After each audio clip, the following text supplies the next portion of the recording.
Why this delivery deserves a closer look. The real story isn't simply what was inside the cargo aircraft. It's what this shipment may reveal about the rapidly evolving U.S. Philippines defense partnership. As Manila accelerates its military modernization and tensions continue in the South China Sea, Washington has steadily expanded security cooperation through larger joint military exercises, broader access under the Enhanced Defense Cooperation Agreement, and continued defense assistance. So why was this shipment delivered by air instead of by sea? Why is U.S. military assistance to the Philippines expanding now? And could this relatively modest cargo delivery signal a broader strategic shift unfolding across the Indo-Pacific? In this video, we'll examine what was reportedly delivered, why the method of delivery matters, how it fits into the modernization of the armed forces of the Philippines, and what it may reveal about the future of one of America's most important security partnerships in Asia.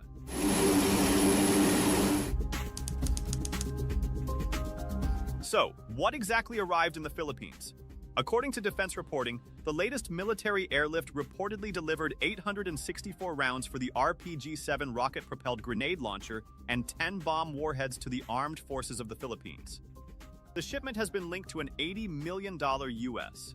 foreign military financing FMF assistance package intended to strengthen the Philippines' defense capabilities.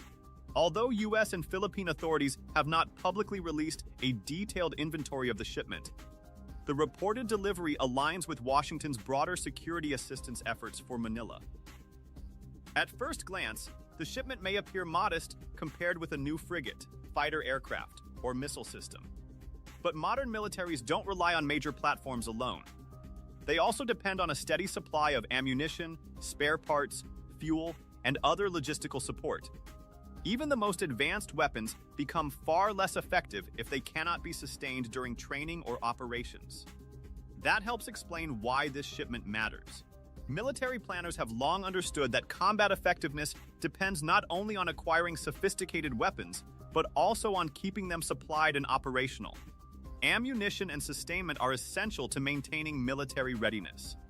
So, if this delivery was primarily about strengthening readiness, why was it flown into the Philippines instead of being transported by sea? One question immediately stands out. If this shipment mainly consisted of ammunition, why fly it into the Philippines instead of sending it by cargo ship? The answer is simple: speed and readiness.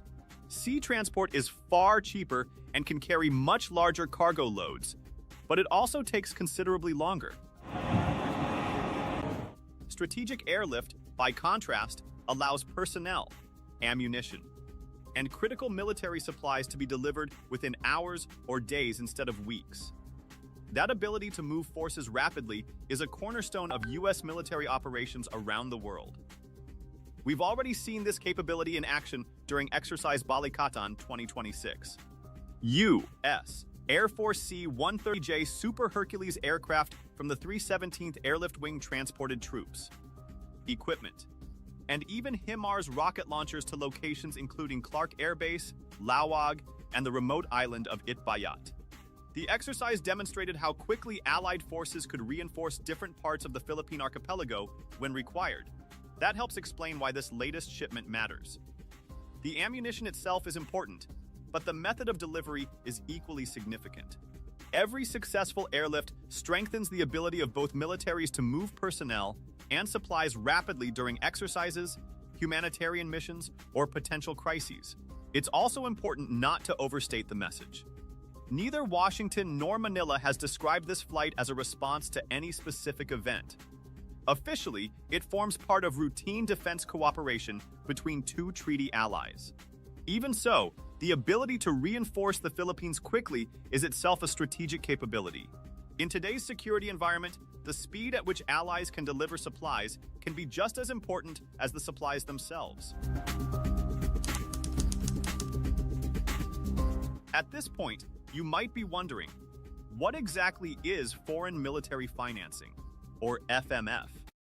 Despite the name, FMF isn't simply a cash payment handed over to another government. Managed by the U.S. Department of State, FMF is a security assistance program that helps partner nations acquire approved defense equipment, military services, training, and logistical support. The funding is tied to defense needs, ensure more self-reliant armed forces that can train, operate, and respond alongside U.S. forces during regional crises.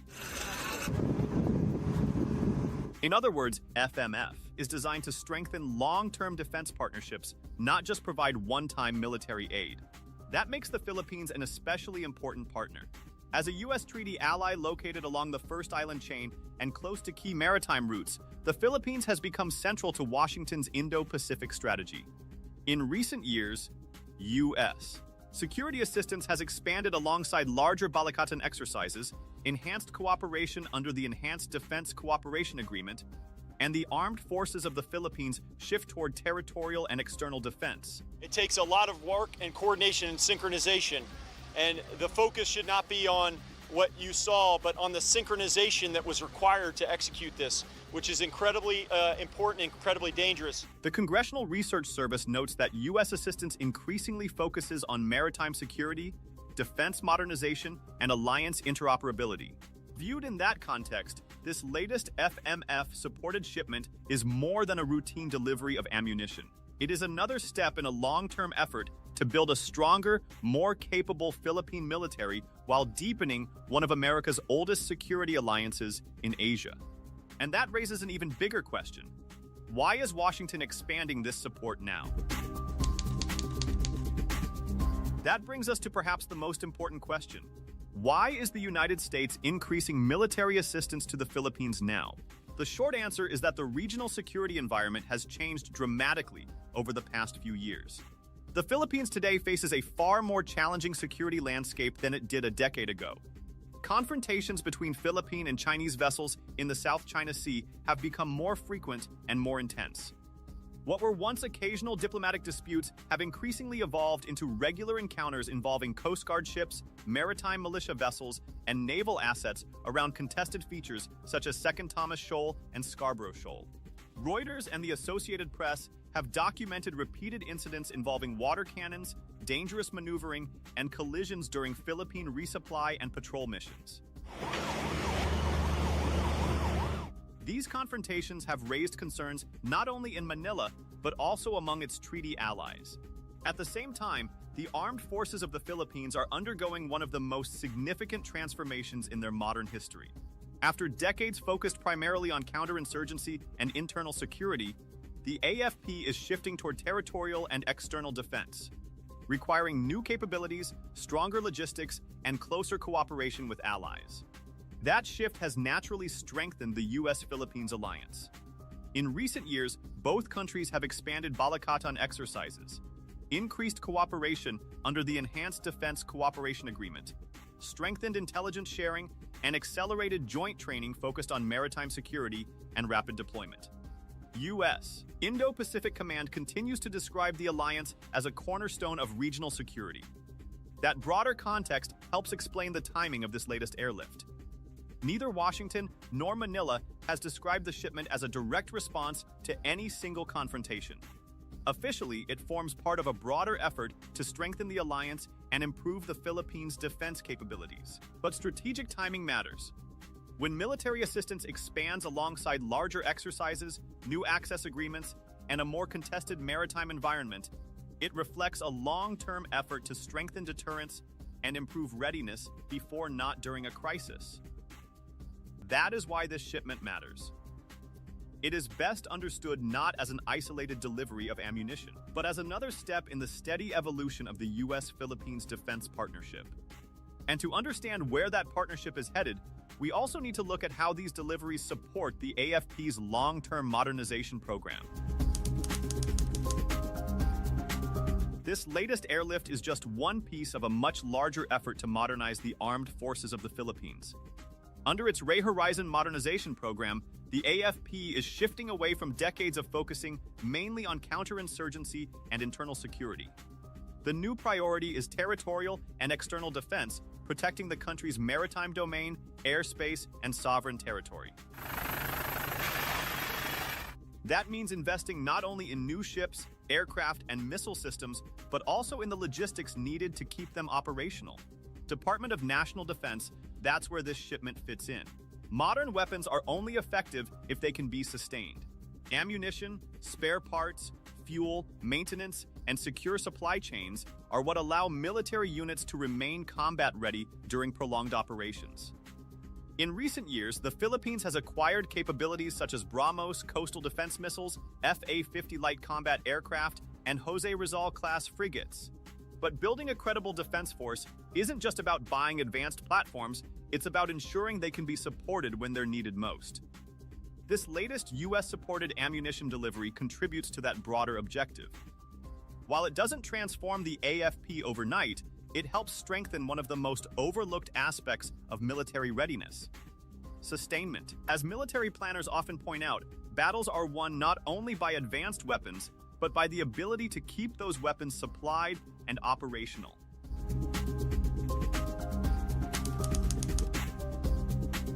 So, is this latest U.S. military assistance really about China? Officially, no. Strategically, it's impossible to ignore the context. Neither Washington nor Manila has said that this airlift was a direct response to China. The shipment is part of an ongoing security assistance program that supports the modernization of the armed forces of the Philippines. At the same time, some analysts caution that expanding U.S. Philippines military cooperation could contribute to higher regional tensions, while Beijing has repeatedly criticized deeper defense ties between the two allies as destabilizing. Others argue that a stronger and better-equipped Philippine military enhances deterrence, reducing the likelihood of coercion or miscalculation by making the costs of aggression clearer. However, the timing comes as tensions in the South China Sea remain elevated. China has continued what many analysts describe as gray zone activities actions that stop short of open conflict but are intended to increase pressure. These include Coast Guard patrols, maritime militia deployments, water cannon incidents, and close maneuvers around disputed features. The U.S. Department of Defense's annual China Military Power Report and CSIS's Asia Maritime Transparency Initiative both describe these activities as part of a broader strategy to strengthen Beijing's presence and influence in contested waters. That is where deterrence comes in. The goal of deterrence is not to prepare for war, it's to make conflict less likely by convincing potential adversaries that coercion will not succeed. Stronger logistics, better trained forces, and reliable ammunition supplies all contribute to that objective. So, while this shipment wasn't aimed at any single country, it does strengthen the Philippines' ability to respond to a more challenging security environment. And in today's Indo-Pacific, that inevitably has implications for the balance of power in the South China Sea.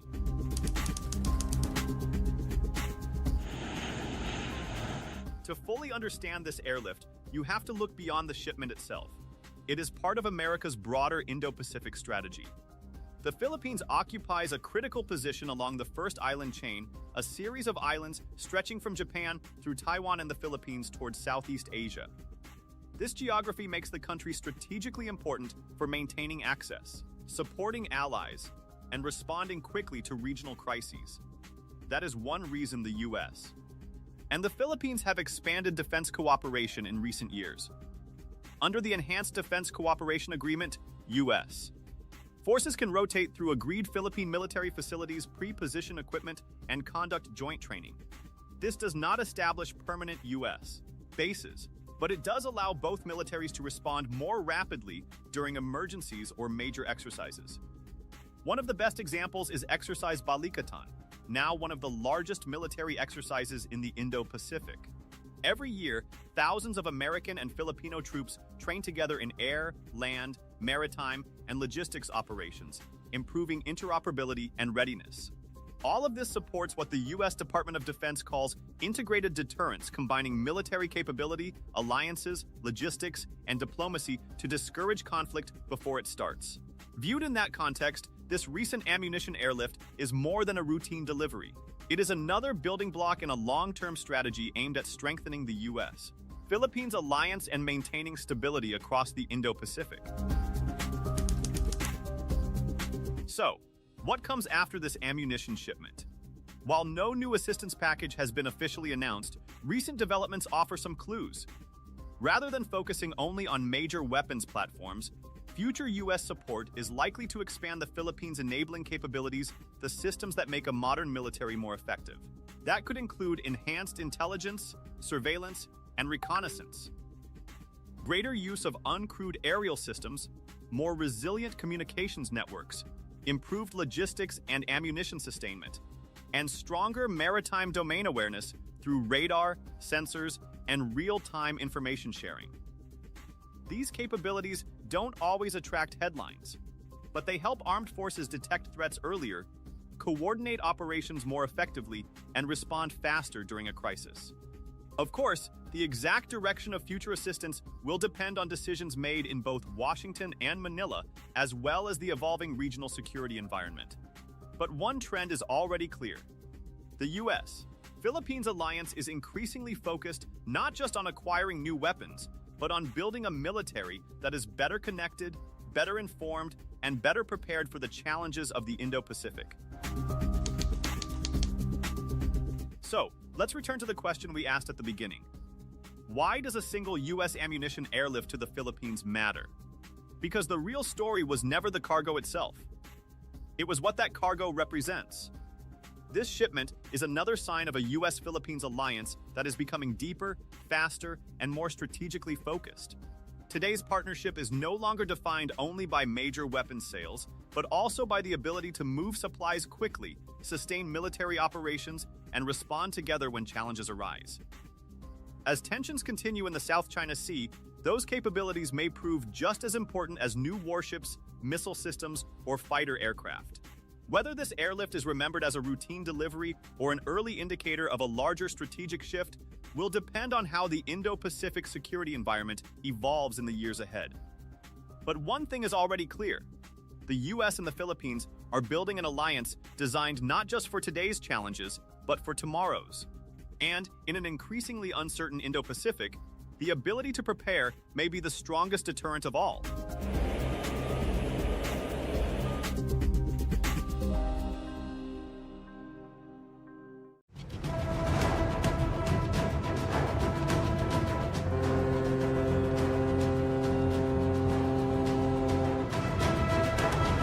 The U.S. is signaling a stronger commitment to stability in the South China Sea through a steady naval presence and a new military partnership with the Philippines. The United States announced a move that could reshape the balance of power in the South China Sea. The U.S. has announced a shift in its policy towards Beijing's claims to offshore resources in the South China Sea. The hotly contested body of water is a key shipping route and an abundant fishing area. It's also one of the biggest sticking points in China's relationship with neighboring countries. Washington will invest up to $9 million to expand a Philippine Coast Guard facility in Palawan while increasing military assistance to Manila to $100 million. On paper, it looks like a routine infrastructure project. But this isn't really a story about building a pier. It's about helping the Philippines keep more ships at sea for longer in one of the world's most contested maritime regions. And that's where this story takes an unexpected turn. Because this single project connects to something much bigger. Dozens of new patrol vessels, unmanned surface drones, future armed drones, and even an American carrier strike group already operating nearby. Suddenly, what looked like a small construction project begins to look like part of a much broader strategy. The facility is being built in Palawan, the Philippine island that sits on the country's front line in the South China Sea. Nearly every Philippine Coast Guard mission toward disputed waters passes through this island. But for years, Manila's biggest challenge hasn't simply been the number of ships it operates. It's been keeping those ships supplied, maintained, and on station once they get there. That's why this announcement matters. So why is Washington investing in a relatively small Coast Guard facility instead of a major naval base? Why was Palawan chosen? And how does one logistics hub fit into America's long-term strategy for helping the Philippines maintain a stronger presence in the South China Sea? Let's break it down. Initial assessment is that the Philippine Coast Guard has organized and has done an amazing job, very similar to how we would do it in the United States. At first glance, this didn't look like a story that would reshape the South China Sea. there were no warships exchanging fire, no emergency summit, no dramatic military deployment. Instead, Washington announced something far less dramatic. It would help build a Coast Guard logistics facility in the Philippines. Most people probably moved on. Military planners didn't, because they know an uncomfortable truth about maritime power. Ships don't stay at sea because they're powerful. They stay at sea because someone can keep them fueled, repaired, and supplied. That's exactly what this announcement is about. According to a U.S. State Department fact sheet released on July 22, Washington will provide up to $9 million to expand a Philippine Coast Guard logistics facility in Palawan. Officially, the project is designed to strengthen maritime law enforcement and sustain operations in the South China Sea. On its own, $9 million doesn't sound like a game-changing investment. But the pier wasn't the real headline. Buried in the same announcement was another decision that received far less attention. By the end of fiscal year 2026, U.S. foreign military financing, or FMF, for the Philippines will rise to $100 million, a $60 million increase over previous annual levels. FMF isn't emergency aid. It's long-term investment. It helps allies buy equipment, improve capabilities, and strengthen defense cooperation over many years. Taken together, the two announcements tell a very different story. One expands the infrastructure needed to keep Philippine ships operating farther from home. The other expands the resources needed to modernize the forces using that infrastructure. Washington isn't simply building a pier, it's helping build endurance. And the timing is no coincidence. The Philippines is already in the middle of one of the most ambitious maritime modernization efforts in its history. Over the coming years, the Philippine Coast Guard expects to receive up to 45 new patrol vessels from France and Japan. Since 2024, the United States has transferred at least 9 unmanned surface vessels to the Philippine Navy, while American officials are also preparing to deliver armed drones by 2027. Viewed separately, these programs seem unrelated. Viewed together, they begin to look like pieces of the same strategy. Which brings us to the biggest question of all. If Washington wanted to strengthen Philippine operations in the South China Sea, why choose a relatively small port in southern Palawan? Why not Manila? Why not Subic Bay? Why invest here instead? To answer that question, we need to look at a map. Because once you see where Bulaluyan sits, the entire strategy starts to come into focus.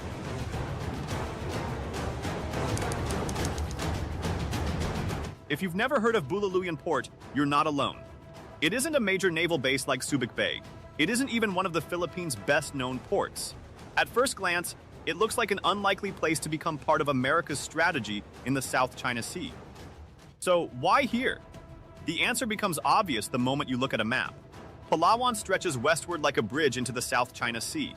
Almost every Philippine Coast Guard mission, whether it's a routine patrol, a fisheries protection operation, or a resupply mission to remote outposts, begins on this island. Ships heading toward the Spratly Islands, Second Thomas Shoal, and other disputed features must first pass through Palawan. In other words, Palawan isn't just close to the South China Sea. It's the Philippines' gateway into it. And that's where Bulaluyan enters the story.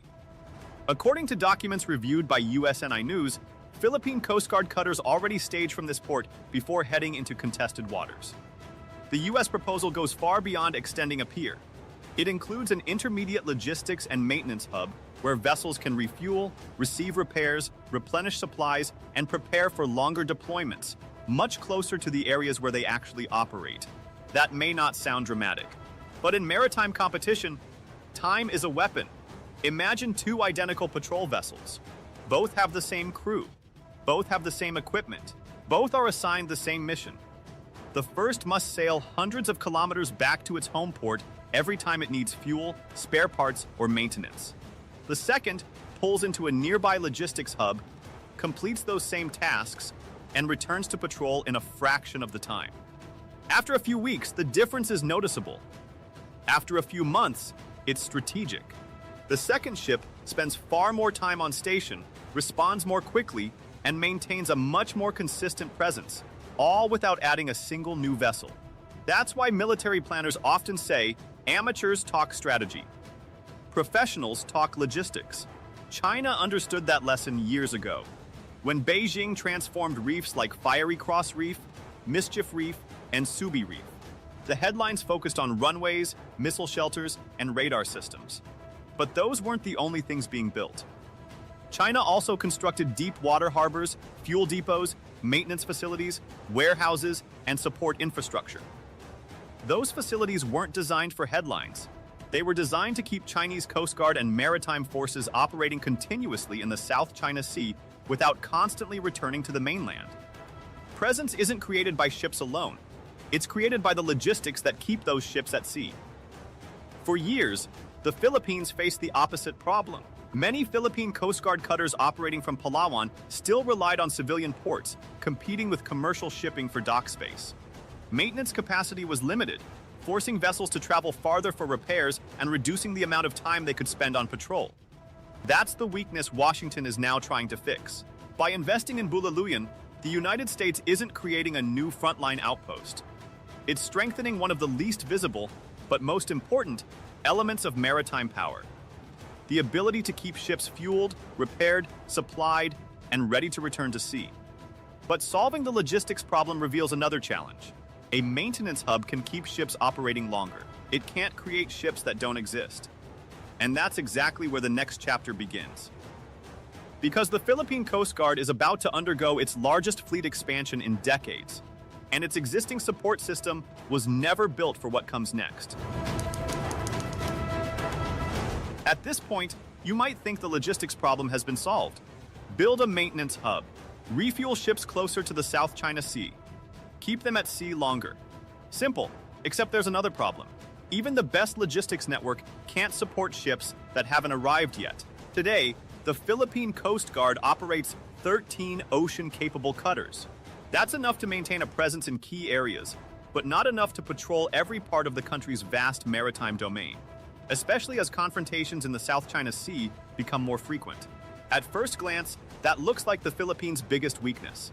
It isn't. The bigger challenge is preparing for what's coming next. Over the next several years, the Philippine Coast Guard expects to receive up to 45 additional patrol vessels from France and Japan, one of the largest fleet expansions in its history.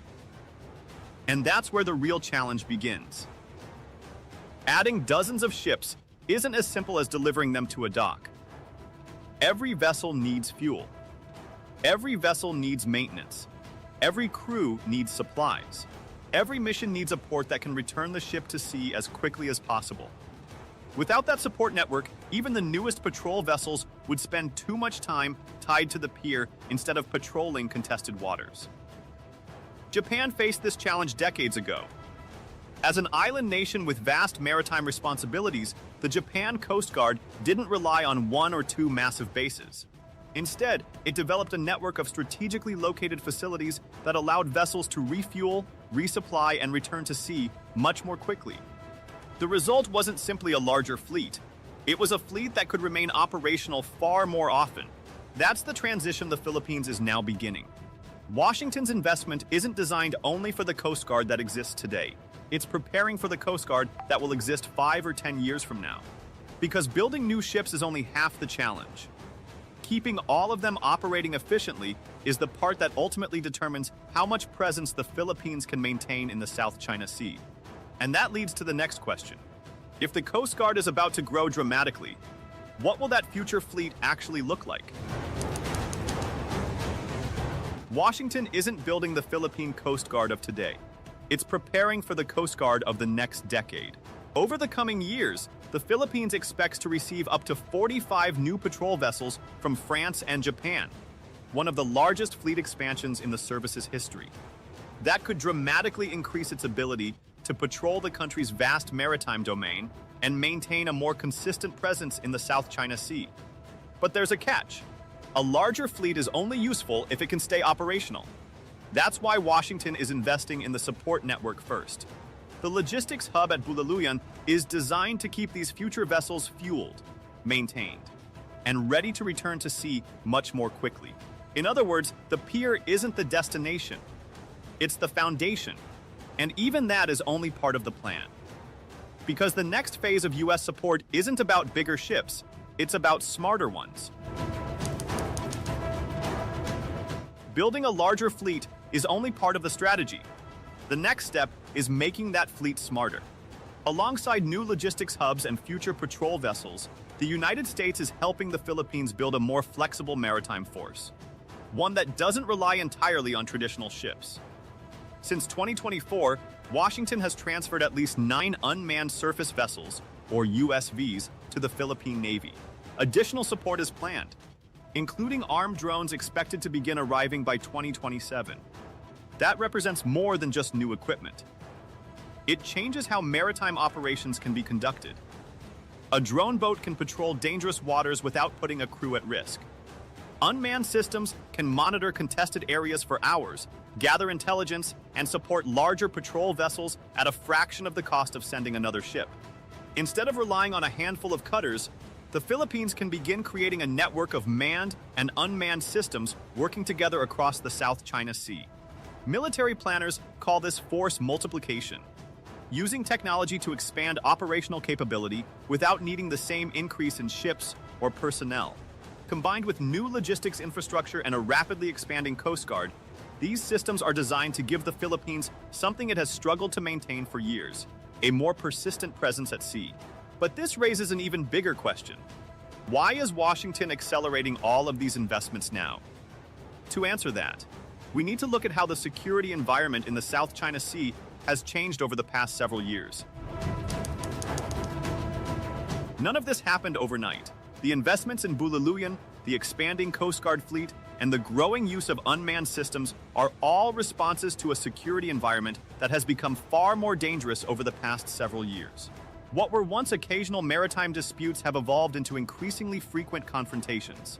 At Second Thomas Shoal, Philippine resupply missions have repeatedly faced dangerous interceptions by Chinese Coast Guard vessels. At Scarborough Shoal, Philippine patrols have encountered water cannons, blocking maneuvers, and close-range harassment during routine operations. Each incident carried the same message: maintaining a presence in the South China Sea was becoming harder and more expensive. At the same time, Philippine officials have been preparing for another possibility: a crisis in the Taiwan Strait. Any regional conflict could quickly affect the northern Philippines, placing even greater demands on both the armed forces and the Philippine Coast Guard. For Washington, these developments point to the same conclusion. The Philippines doesn't just need more ships. It needs the ability to keep those ships, aircraft, and unmanned systems operating for longer periods in the places that matter most. That's why recent U.S. support has expanded far beyond transferring equipment. It now includes logistics infrastructure, increased military financing, unmanned systems, and deeper operational cooperation, all designed to strengthen the Philippines' ability to sustain a long-term presence in contested waters. And that reveals the bigger picture. Bululuyan isn't an isolated construction project. It's one piece of a much broader U.S. strategy across the Indo-Pacific. The pier at Bululuyan was never meant to stand alone. It's one piece of a much larger strategy unfolding across the Indo-Pacific.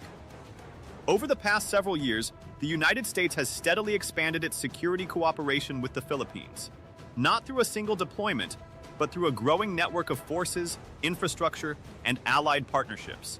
American Coast Guard cutters now operate from Subic Bay and Singapore, strengthening their presence in Southeast Asia after relocating from the Middle East.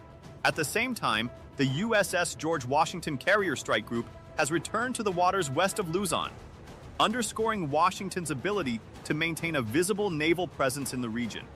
On land, the Enhanced Defense Cooperation Agreement, or EDCA, gives U.S. forces access to key Philippine military sites for training, pre-positioning equipment, and responding more quickly during a crisis. Regular joint exercises have also strengthened coordination between the two allies. Viewed individually, these moves may seem unrelated. Viewed together, they reveal a single strategy. Military planners often describe it as integrated deterrence, combining allied militaries, forward logistics, intelligence sharing, and advanced technologies to strengthen regional security without permanently stationing large numbers of U.S. forces in one location. Seen in that context, Bululuyan is far more than a logistics hub. It's another link in a growing network designed to keep allied forces connected, supplied, and ready across the Indo-Pacific. The remaining question is no longer what Washington is building. It's whether that strategy will be enough to preserve stability as competition in the South China Sea continues to intensify. So where does this strategy lead? One possibility is that the new logistics hub, additional patrol vessels, and expanded U.S. support allow the Philippines to maintain a stronger and more consistent Coast Guard presence in the South China Sea. Another is that China responds with greater pressure around disputed areas such as Second Thomas Shoal and Scarborough Shoal, increasing the risk of dangerous encounters even if neither side seeks open conflict. A third possibility is even deeper U.S. Philippines cooperation through additional unmanned systems, intelligence sharing, joint exercises, and further investment in maritime infrastructure. But whatever happens next, one thing is already clear. Balikatan isn't just a $9 million pier. It's part of a broader strategy built on stronger alliances, better logistics, and a more persistent maritime presence across the Indo-Pacific. Whether that strategy preserves stability or intensifies competition will depend not only on the decisions made in Washington and Manila, but also on how Beijing chooses to respond. And that's why a project that began with a single pier could become one of the quietest but most consequential developments in the South China Sea. When this story first broke, it sounded like a routine announcement about a $9 million infrastructure project in the Philippines. But as we've seen, it was never just about a pier. It was about logistics, endurance, and the ability to keep Philippine Coast Guard ships operating where they matter most. It was about preparing for a larger fleet, embracing new technologies, and strengthening an alliance that is becoming increasingly important in the Indo-Pacific.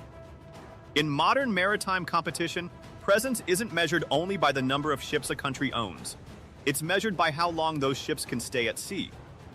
That's why Balikatan matters. Whether this strategy strengthens deterrence or fuels greater competition will depend on the choices made by Washington, Manila, and Beijing in the years ahead. But one thing is already clear. What looked like a $9 million construction project is actually part of a much larger effort to shape the future balance of power in the Indo-Pacific. And as that story continues to unfold, we'll be here to cover every major development. If you found this analysis valuable, don't forget to like the video, subscribe, and let us know your thoughts in the comments. Thanks for watching, and we'll see you in the next one.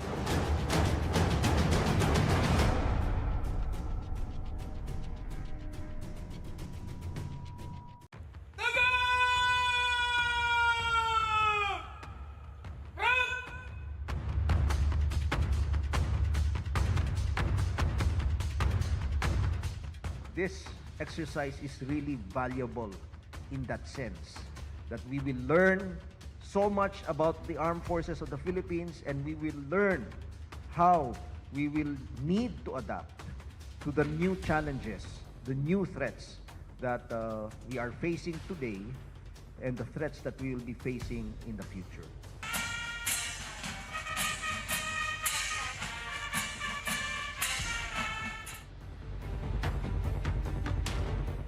Over the past 3 months, the United States quietly rehearsed a new way of fighting in the Indo-Pacific, deploying one of its most advanced marine units across remote islands just 160 kilometers, or 100 miles, south of Taiwan.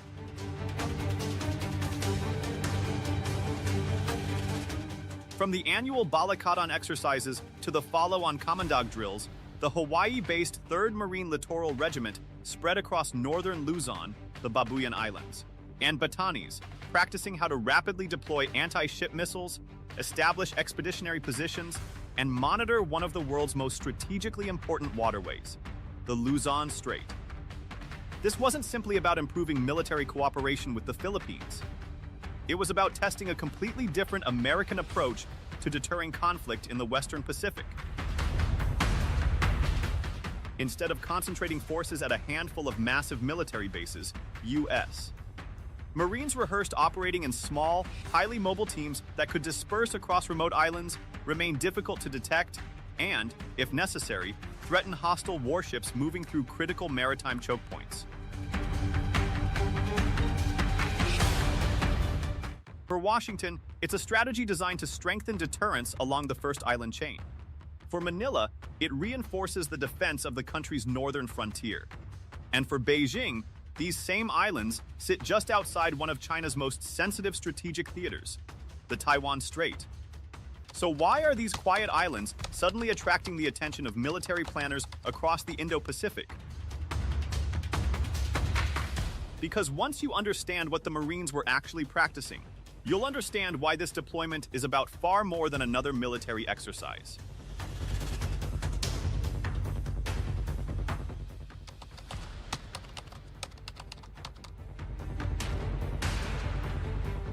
The Marines training in the northern Philippines aren't ordinary Marine units. They're the product of one of the biggest transformations in the history of the U.S. Marine Corps.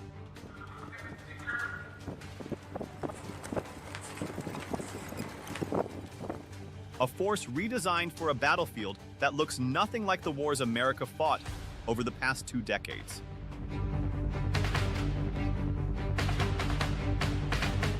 For generations, Marines were trained to launch large amphibious assaults, storm beaches, and seize territory with tanks, artillery, and overwhelming combat power. That doctrine proved itself from World War II to the Middle East. But modern warfare changed.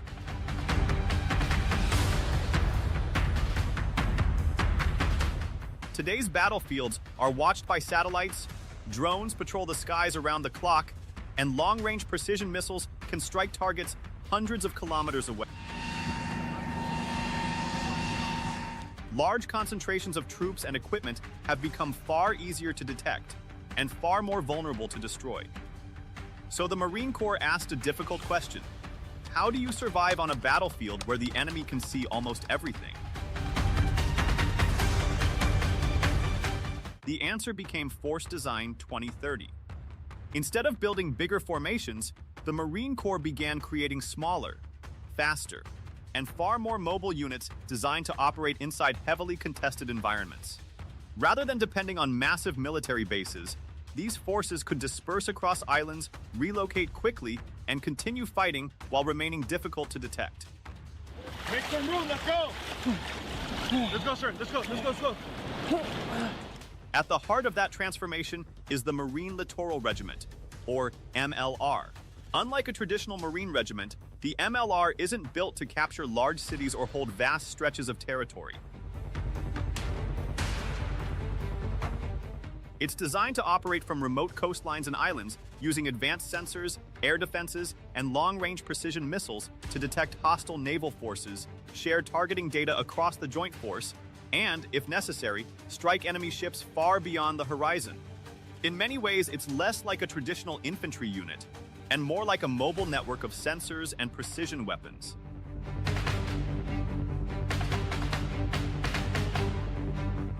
And nowhere is that new way of fighting being tested more extensively than in the northern Philippines. Because once you look at the map, everything suddenly begins to make sense.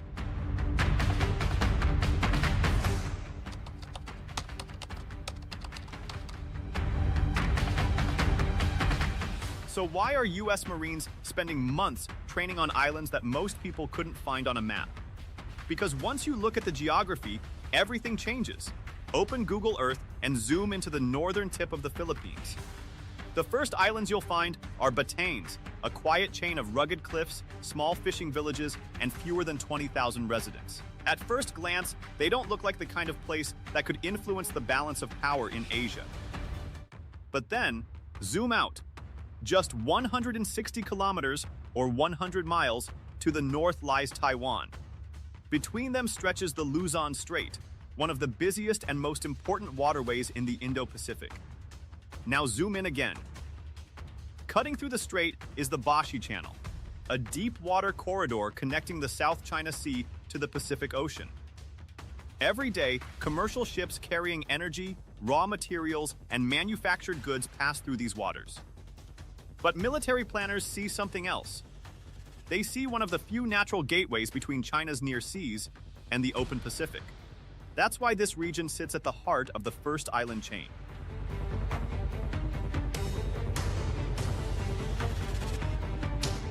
A line of islands stretching from Japan through the Ryukyu Islands, Taiwan, and the northern Philippines before reaching Borneo. For decades, military strategists have viewed this island chain as one of the defining geographic features of the Western Pacific. Any navy seeking to move large surface fleets or submarines into the wider Pacific must carefully navigate these narrow maritime passages. That changes everything. From Batanes, Itbayat, and the Babuyan Islands, surveillance systems can watch activity across the Luzon Strait.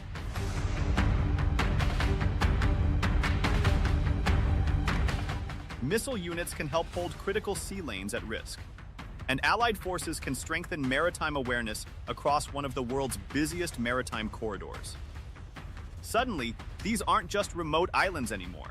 They're the gateway between the South China Sea and the Pacific Ocean. And that's why military planners in Washington, Manila, Beijing, Tokyo, and Taipei are all paying closer attention to this small chain of islands than ever before. Because in geopolitics, the most valuable territory isn't always the biggest. Sometimes, it's the place everyone has to pass through.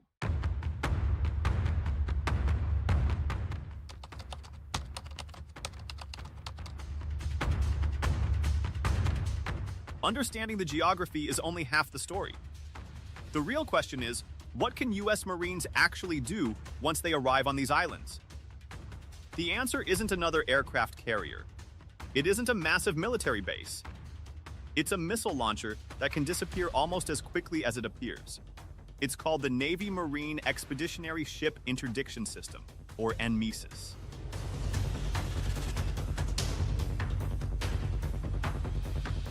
At first glance, it doesn't look particularly threatening. It's mounted on a small unmanned vehicle that can be transported by aircraft, landing craft, or even civilian ferries. But what it carries has fundamentally changed how the Marine Corps plans to fight at sea. NMESIS fires the Naval Strike Missile, a precision-guided weapon developed by Norway's Kongsberg Defence and Aerospace and produced in partnership with RTX. With a range of more than 185 kilometers, it allows Marines operating from small islands to threaten warships far beyond the horizon. But the missile itself is only part of the story.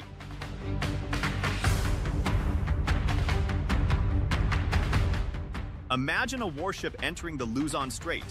No radar locks onto it from the shore. No large military base gives away its position. Instead, satellites, drones, patrol aircraft, and allied sensors quietly track its movement. Somewhere on a nearby island, a hidden launcher receives the coordinates. It doesn't search for the target. It already knows where the target is. Within moments, the missile is launched. And before the enemy can react, the launcher has already moved to another position. That's the real power of MESIS. It's designed to shoot, move, and disappear, making it exceptionally difficult to locate before it strikes, or to destroy after it fires. Now imagine not one launcher, but several, spread across Batanes, Itbayat, and the Babuyan Islands. Together, they could help hold key approaches to the Luzon Strait at risk while operating as part of a larger network of allied sensors and precision weapons.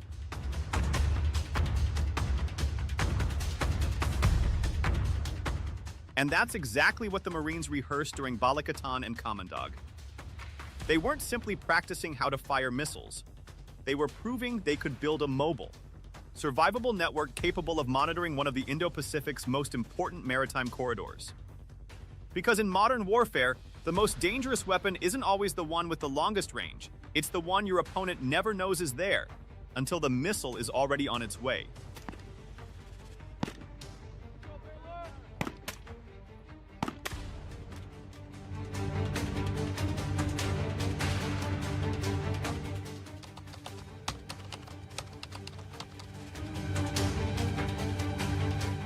But the missiles are only half the story.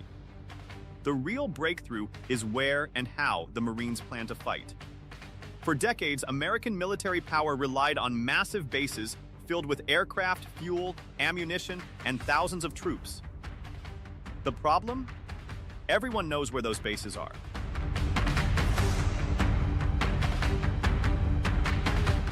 In an age of satellites, drones, and long-range missiles, fixed positions are easier than ever to find and target. So instead of building one giant fortress, the Marine Corps is doing the opposite. It's spreading small, highly mobile units across dozens of islands. This concept is called Expeditionary Advanced Base Operations, or EABO.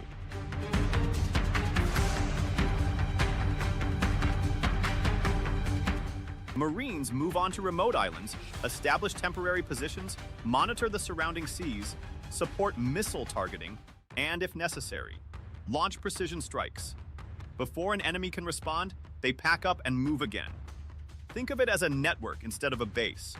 One island hosts missile launchers, another operates radar, a third relays targeting information. Together, they create a web that's far harder to find and far harder to destroy. That strategy was put to the test during Commandog 2026. And one detail stood out. Instead of relying only on military ships, the 3rd Marine Littoral Regiment used commercial Philippine ferries to move troops and equipment between Calayan, Bataan, and Itbayat. At first, that sounds unusual. But it's exactly the point.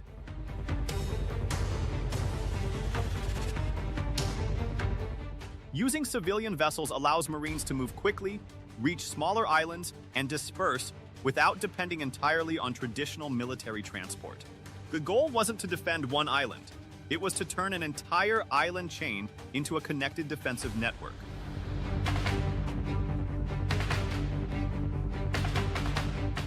Because in this strategy, you may know the missiles are out there. Finding them before they move is the real challenge.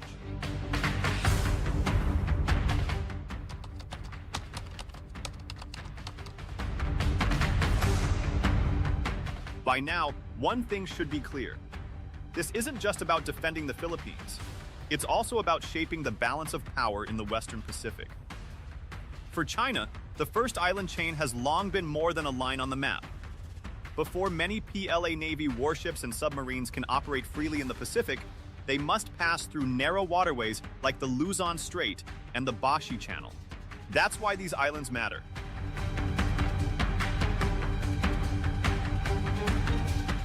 As the United States and its allies strengthen their presence across the first island chain, Beijing sees a growing network of sensors, missile units, and partner forces positioned near some of its most important maritime routes.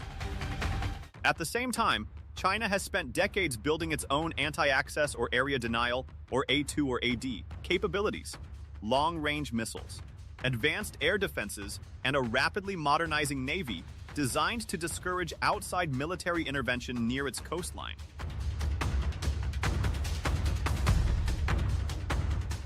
In other words, both sides are adapting to each other. Every exercise, every missile deployment, and every new military capability is part of a broader competition over who can operate and who can deter the other in the Western Pacific.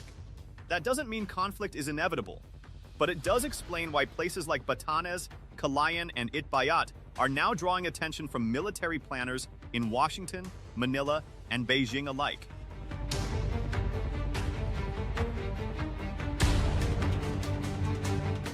Because in the Indo-Pacific, control isn't just about firepower. It's about who can control the sea lanes that everyone depends on.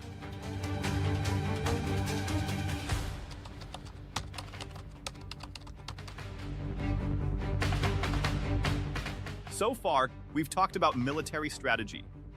But what if the crisis everyone is preparing for actually happens? If conflict were ever to erupt across the Taiwan Strait, the Philippines wouldn't be a distant observer. It would be one of the first countries to feel the consequences. Just 160 kilometers from Taiwan, the Batanes Islands are the closest Philippine territory to the strait. Almost overnight, the Luzon Strait could become a corridor for military operations, humanitarian missions, and civilian evacuations. But the stakes go far beyond geography. That's why the Marcos administration's national security policy states that instability across the Taiwan Strait would inevitably affect the Philippines, not only because of geography, but because of the lives of thousands of Filipinos living just across the water. For Washington, the northern Philippines could become a key hub for intelligence, logistics, and allied operations. For Manila, it's about protecting both national security and its own people.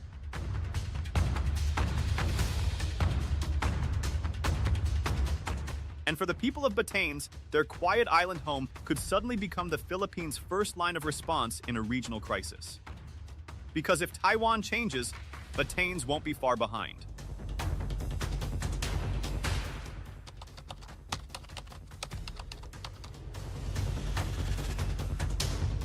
So, what happens next? The honest answer is, no one knows. But based on current trends, 3 realistic scenarios stand out. The first is the most likely. The United States and the Philippines continue expanding what they're already doing. More Balikatan and Kamandag exercises, more Marine Littoral Regiment deployments, and deeper military cooperation to strengthen deterrence. The second is a gradual expansion of capabilities.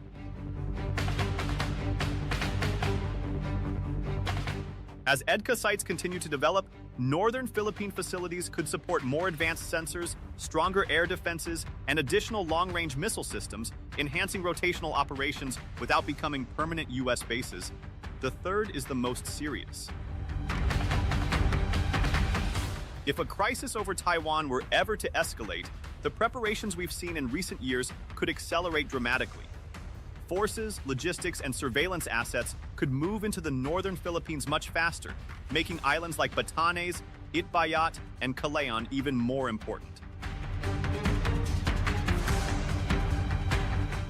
Which path becomes reality will depend on decisions made in Washington, Manila, Beijing, and Taipei. But one thing is already clear. The deployment of the 3rd Marine Littoral Regiment wasn't just another military exercise. It was a preview of how the United States and its allies believe future conflicts in the Indo-Pacific could be fought. Not with a few massive bases, but with small, mobile forces operating across a chain of strategically located islands. Because in the Indo-Pacific, the smallest islands can shape the biggest decisions. For decades, Batanes was simply the Philippines' northernmost frontier. Today, it has become one of the Indo-Pacific's most important strategic frontiers. Not because the islands changed, but because the world around them did. And that's why the U.S. Marines are now training where few people were looking just a few years ago.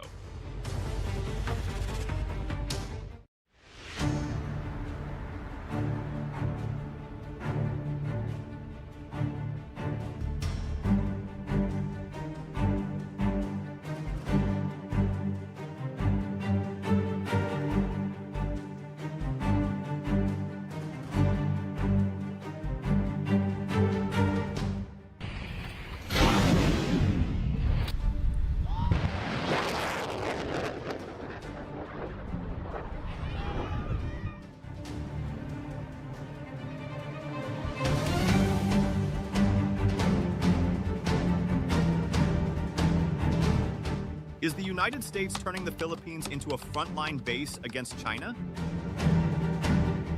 At first glance, the answer appears obvious. American troops are returning to the Philippines. New military facilities are being built. Advanced missile systems are appearing across the Western Pacific. Joint military exercises are growing larger and more frequent. And Chinese military analysts increasingly describe the Philippines as a critical component of America's strategy to contain China's rise. But the real story is more complicated. The United States is not rebuilding the massive military bases that once dominated Subic Bay and Clark Air Base during the Cold War. Instead, Washington is constructing something far more flexible and potentially far more consequential, a dispersed network of military access, logistics hubs, missile deployments, and allied partnerships stretching across the first island chain. The Philippines sits at the center of this emerging strategic architecture, positioned between the South China Sea and the Pacific Ocean, lying just south of Taiwan, and occupying one of the world's most important maritime crossroads. The Philippines has become increasingly important to American strategy, increasingly concerning to Chinese planners, and increasingly exposed to the risks of great power competition. The question, therefore, is no longer whether the Philippines matters. The question is whether geography is transforming the Philippines into the new frontline of the 21st century's most important geopolitical rivalry.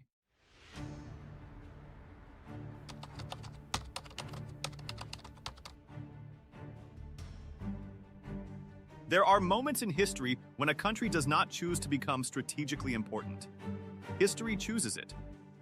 Imagine waking up in a small island province in the northern Philippines and discovering that your hometown has suddenly become important to military planners in Washington, Beijing, Tokyo, and Canberra.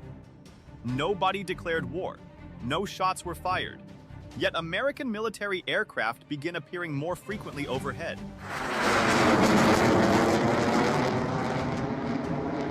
Joint military exercises expand across nearby provinces.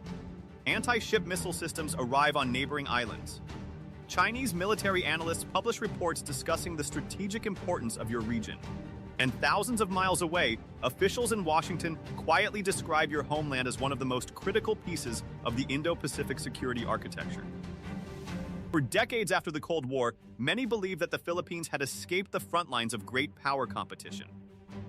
The American flag had been lowered at Subic Bay. Clark Air Base had fallen silent. Globalization, trade, and economic growth appeared to have replaced the geopolitics of military confrontation. But geography never disappears. Stretching between the South China Sea and the Pacific Ocean, positioned along the first island chain, and lying just a few hundred kilometers from Taiwan, the Philippines was never merely another Southeast Asian nation. It was, and remains, one of the world's most important strategic crossroads. Today, as rivalry between the United States and China intensifies, that geography is once again shaping history. The question, therefore, is no longer whether the United States is returning to the Philippines. The real question is what kind of return this actually is.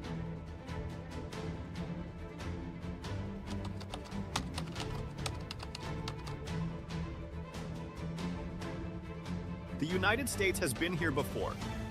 Long before the phrase Indo-Pacific strategy entered the vocabulary of diplomats and military planners, American strategists understood a simple geopolitical reality. Whoever wished to project power across the Western Pacific could not afford to ignore the Philippines. Following the Spanish-American War of 1898, the United States acquired the Philippine Islands and quickly recognized their strategic value. Over the following decades, America built one of its most important overseas military networks there. Subic Bay became one of the largest naval facilities outside the continental United States. Clark Air Base evolved into one of America's most critical air power hubs in Asia. During World War II, during the Korean War, during the Vietnam War, and throughout the Cold War, the Philippines served as a central pillar of American strategy in the Pacific. For nearly half a century, this military architecture formed part of Washington's broader strategy of containing rival powers across Eurasia. The Philippines was not merely an ally. It was a geographic anchor of American power. Then, suddenly, it was gone. The collapse of the Soviet Union transformed the strategic landscape. In 1991, the Philippine Senate rejected the extension of American military basing rights. By 1992, the American flag had been lowered at Subic Bay and Clark Air Base. To many observers, it appeared that an entire chapter of history had come to an end. The assumption seemed reasonable. The Cold War was over. Great power rivalry appeared to be fading. Globalization, trade, and economic integration were supposed to replace geopolitics as the dominant force shaping international relations. But history has a habit of returning through geography. As China's economic and military power expanded in the early 21st century, the strategic map of Asia began to change. Chinese Coast Guard vessels pushed deeper into waters in the South China Sea. Chinese naval forces expanded into the Western Pacific at an unprecedented pace. Taiwan once again emerged as one of the world's most dangerous geopolitical flashpoints. And suddenly, military planners in Washington found themselves staring at a map they had never truly forgotten. Because the geography had never changed. The Philippines still sat astride the South China Sea. It still occupied a critical section of the first island chain. It still controlled some of the most important maritime approaches between East Asia and the Pacific Ocean. And it still lay only a few hundred kilometers from Taiwan. By the early 2020s, Washington rediscovered something it had always known, but had briefly convinced itself it no longer needed to remember. The Philippines occupies one of the most strategically valuable positions on Earth.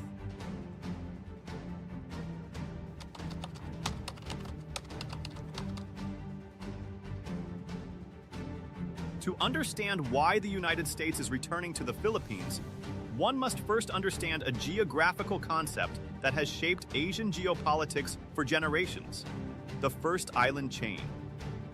Stretching from Japan through Okinawa, across Taiwan, through the northern Philippines, and into the South China Sea, this chain of islands forms one of the most important strategic barriers on Earth. For military planners in Washington, it represents a defensive perimeter. For military planners in Beijing, it represents a strategic constraint. And for the Philippines, it represents destiny. This geography shapes almost every major security question in the Indo-Pacific. It influences access to the Pacific Ocean. It affects the defense of Taiwan. It shapes maritime trade routes, carrying trillions of dollars in commerce. And in any future conflict, it could determine whether Chinese naval forces remain confined to regional waters or break into the wider Pacific. Nowhere is this more apparent than in the waters between Taiwan and the northern Philippines. The Bashi Channel, a narrow passage separating Taiwan from the Philippine province of Batanes, has become one of the most important strategic waterways in the world. Recent American and Philippine military exercises, including deployments of anti-ship missile systems to northern Philippine islands, reflect a growing recognition that control of these waters could prove decisive in any Taiwan contingency. This is why the Philippines matters. Not because of ideology, not because of politics, but because geography does not care about ideology. Geography simply waits. And the geography of the Philippines has waited for more than a century.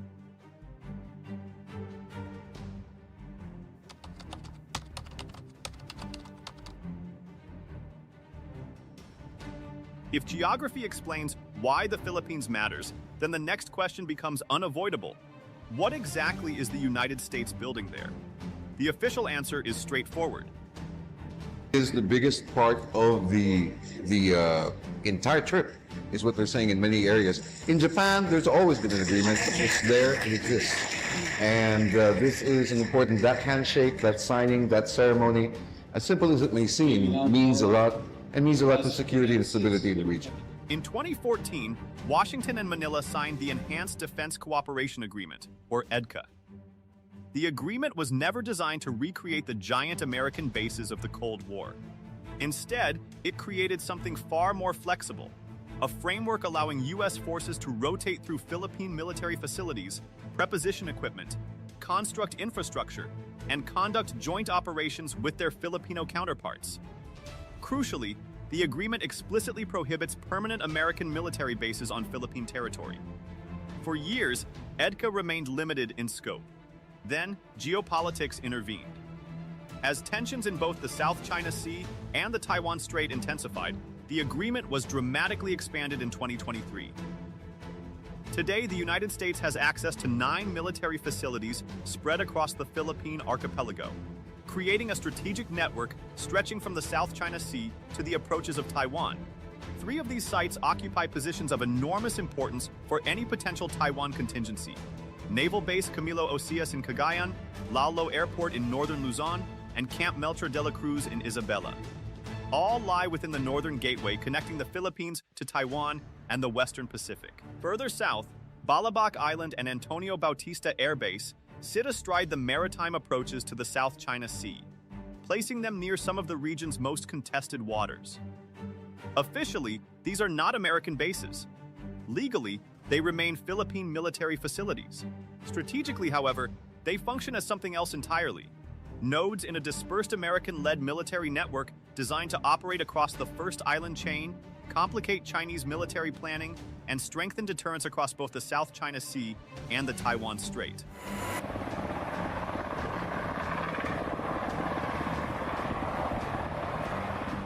In other words, Washington is not rebuilding Subic Bay. It is building a 21st century version of strategic presence.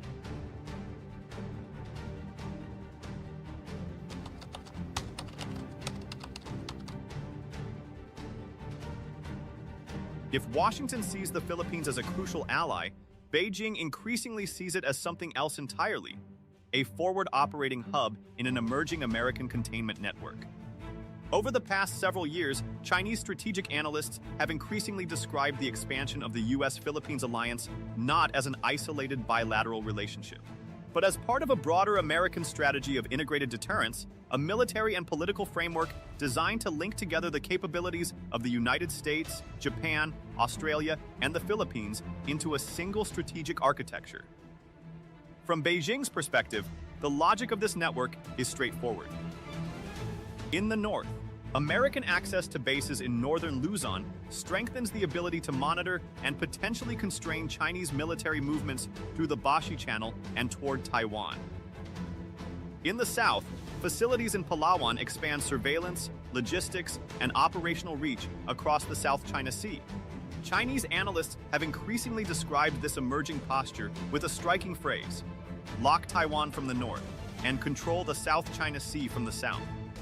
But China's own strategic assessments also reveal an important paradox. Chinese analysts recognize that the United States has not rebuilt the permanent military architecture of the Cold War. American forces in the Philippines remain rotational. Investments in EDCA facilities have been more limited than many expected. Several sites continue to face infrastructure and land acquisition challenges. And perhaps most importantly, Washington's strategy depends heavily on the cooperation and political will of its allies. This creates a strategic dilemma that even Chinese analysts acknowledge. The United States appears stronger precisely because it has fewer permanent bases. Instead of concentrating forces in a handful of vulnerable installations, Washington is constructing a dispersed network of access agreements, rotational deployments, missile systems, logistics hubs, and allied partnerships stretching across the First Island chain. In other words, America is not returning to the Philippines to recreate Subic Bay. It is returning to ensure that, in any future crisis, no single battlefield exists at all.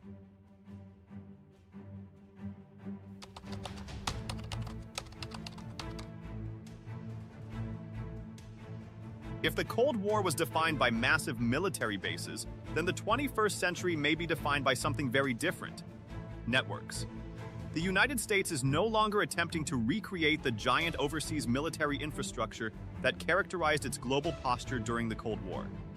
Instead, Washington is building a dispersed system of access agreements, logistics hubs, rotational deployments, missile positions, and allied interoperability designed to complicate an adversary's military planning before a conflict ever begins.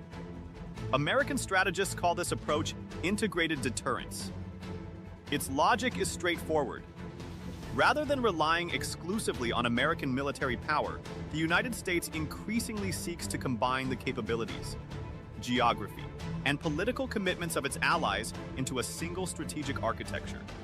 In the Indo-Pacific, this network stretches across the United States, Japan, the Philippines, Australia, South Korea, and, increasingly, European partners seeking a greater regional presence. The military systems accompanying this strategy reflect the same philosophy. NMESIS anti-ship missile systems, Typhoon launchers, HIMARS rocket artillery, unmanned platforms, and distributed maritime denial capabilities are all designed around one central principle: dispersal.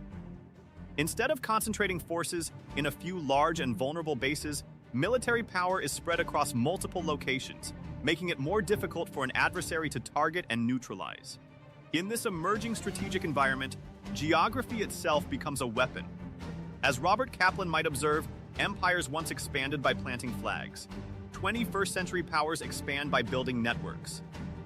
But this strategy creates a profound dilemma for the countries that occupy these networks. For the Philippines, the benefits are substantial. Closer cooperation with the United States brings enhanced deterrence, accelerated military modernization, access to advanced technologies, stronger alliance guarantees, and greater strategic leverage in dealing with a far more powerful China. Yet these advantages come with equally significant risks. The more strategically valuable the Philippines becomes to the United States and its allies, the more exposed it becomes to geopolitical competition. Military facilities may become targets during crises. Economic pressure and gray zone coercion may intensify. And in the event of a conflict over Taiwan, the Philippines could find itself drawn into a confrontation that it neither initiated nor desired. This has always been the dilemma facing states located at the intersection of great powers. Great powers seek strategic depth. Smaller powers often become that depth.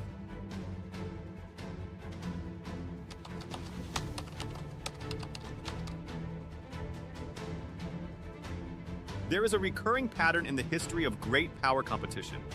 Certain countries do not seek to become front lines. They become front lines because of where they are.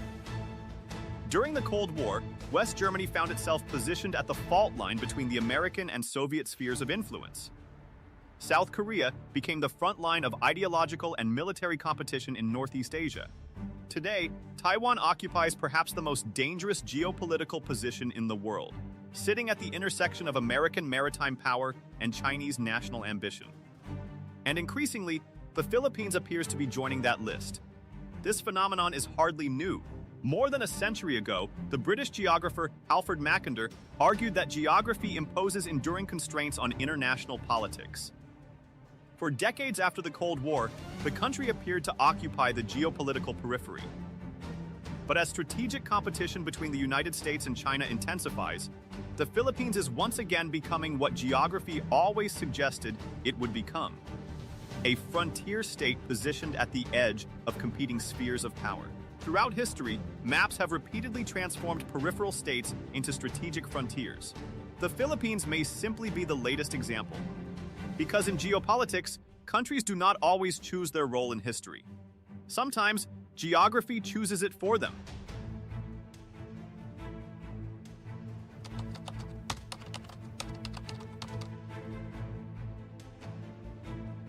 So, is the United States turning the Philippines into a frontline base against China? The answer depends on how we define a military base. If a military base means permanent garrisons, sprawling compounds, and the return of Cold War-era installations like Subic Bay, then the answer is no. But if a military base means a country whose geography, infrastructure, alliances, logistics networks, missile deployments, and strategic calculations have become deeply integrated into the competition between great powers, then the answer becomes far more complicated. The United States is not recreating Subic Bay. It is building something far more modern, a flexible network of alliances designed to deter war by shaping geography itself. The irony, however, is one that history repeatedly teaches us. The places chosen to prevent great power wars often become the places where those wars are first fought. And that may be the greatest geopolitical challenge facing the Philippines in the 21st century.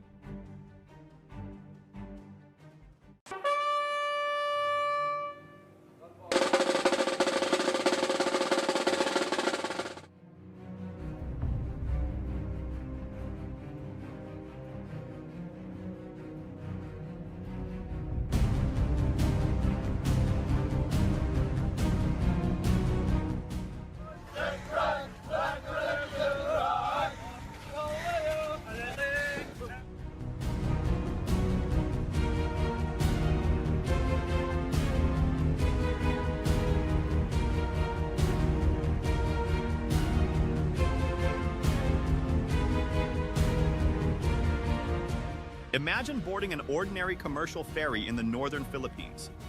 Families are waiting to travel between islands. Trucks are parked on the loading deck. Workers move cargo onto the ship. At first glance, it looks like just another day in one of the world's largest archipelagos. But hidden among the vehicles are American anti-ship missiles capable of sinking modern warships more than 180 kilometers away. This is not a scene from a war movie. It happened in June 2026.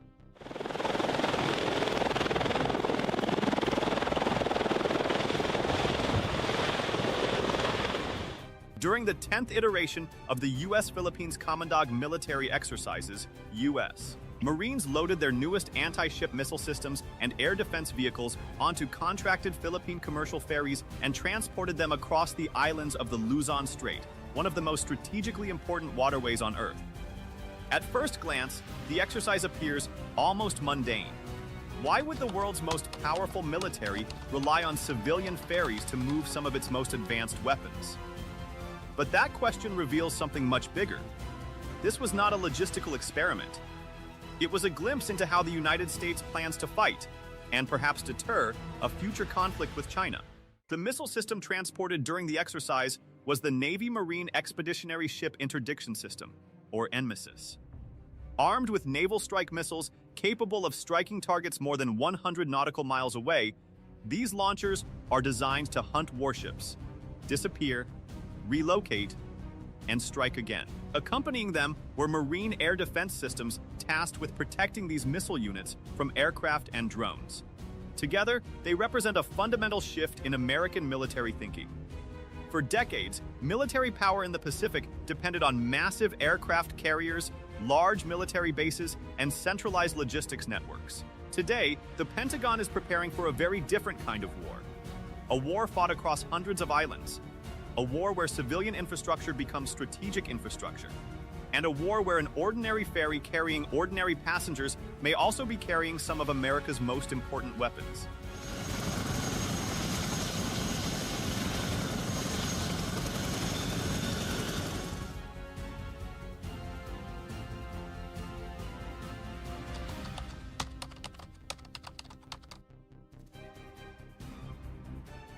To understand why this exercise matters, we first need to understand what actually happened in the waters north of the Philippines.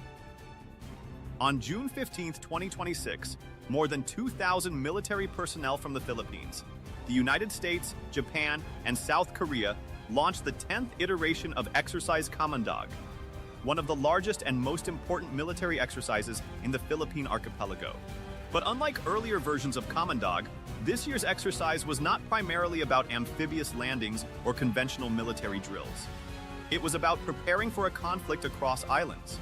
Throughout this exercise, we have demonstrated that while our flags may be different, our purpose is one. We stand united by our shared values, our enduring commitment to peace, and our collective resolve to defend the freedom and security that our peoples deserve. The exercise stretched across northern Luzon, the Babuyan Islands, Batanes, and Calayan Island, a chain of islands located between the Philippines and Taiwan, directly astride one of the world's most important maritime choke points, the Luzon Strait. And this is where things became truly significant. Using contracted Philippine commercial ferries and roll-on, roll-off civilian vessels, U.S. Marines from the 3rd Marine Littoral Regiment transported two of America's newest battlefield systems across these islands. The first was the Navy Marine Expeditionary Ship Interdiction System, or NMISS. At first glance, NMISS does not look particularly impressive. It is essentially an unmanned missile launcher mounted on a modified tactical vehicle. But appearances can be deceiving. Each launcher carries naval strike missiles capable of hitting targets more than 100 nautical miles, or approximately 185 kilometers away. A single Marine Littoral Regiment will eventually field 18 MISS launchers, organized into 6 independent firing sections, allowing them to disperse across multiple islands while remaining connected as a single combat network. Accompanying in MISS was the Marine Air Defense Integrated System, or MADIS, designed to protect these missile units from drones, helicopters, aircraft, and cruise missiles. But perhaps the most revealing statement came not from a general, but from a Marine logistics officer. As Major Robert Moore explained, the modern littoral environment requires us to rapidly move our forces across challenging maritime terrain. That sentence may be one of the most important descriptions of America's new Pacific strategy, because what the Marines were practicing was not simply transportation. They were rehearsing how to turn an entire archipelago into a battlefield.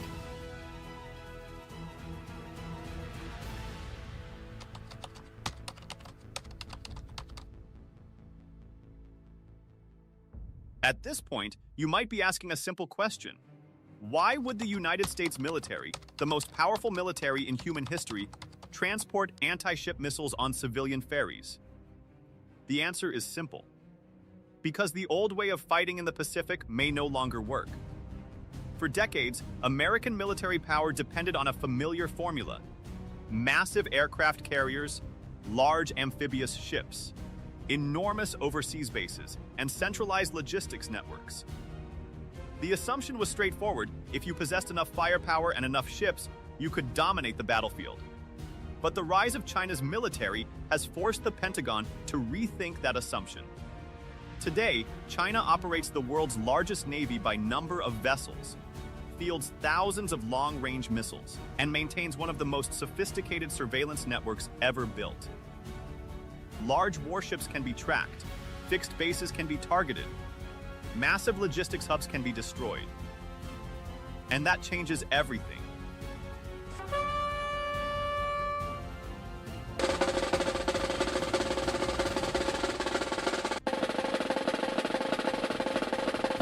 So instead of concentrating forces, the United States is now trying to disperse them. Instead of relying solely on military infrastructure, it is increasingly integrating civilian infrastructure. And instead of hiding military movements through secrecy, it is trying to hide them through normality. Think about it from China's perspective. A U.S. aircraft carrier is impossible to miss. A destroyer can be tracked. A military transport ship attracts immediate attention.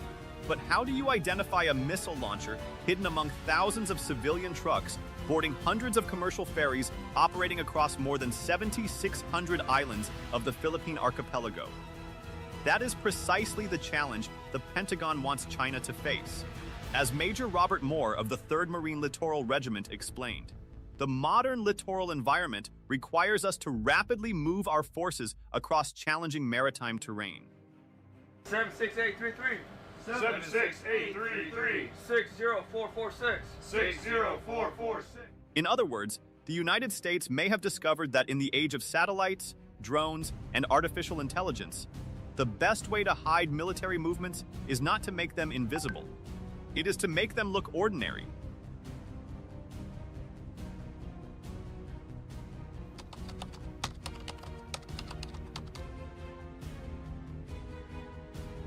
To understand why U.S. Marines are practicing missile deployments on remote Philippine islands, we need to do something deceptively simple.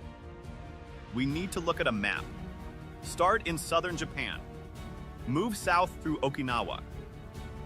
Then Taiwan. Then the Batanes Islands. Then the Babuyan Islands. And finally, northern Luzon. Together, these islands form what military planners have called for decades the first island chain. A natural barrier stretching from Japan to the Philippines that separates China's coastline from the wider Pacific Ocean. For China, this geography presents a strategic dilemma.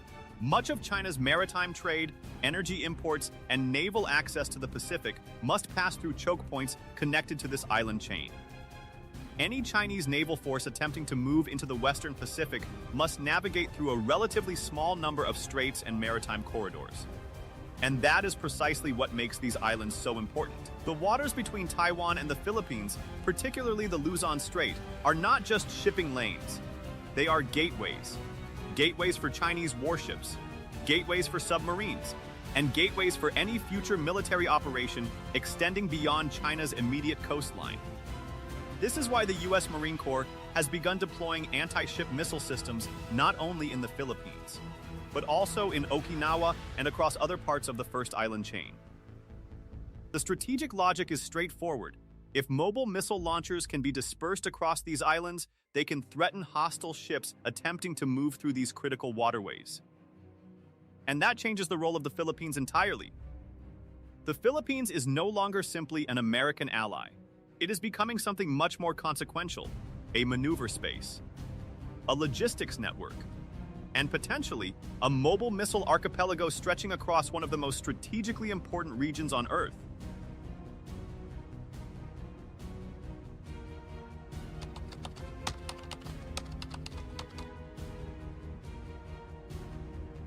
Now imagine, for a moment, that a crisis erupts in the Taiwan Strait. One American anti-ship missile launcher is hidden somewhere in the Batanes Islands.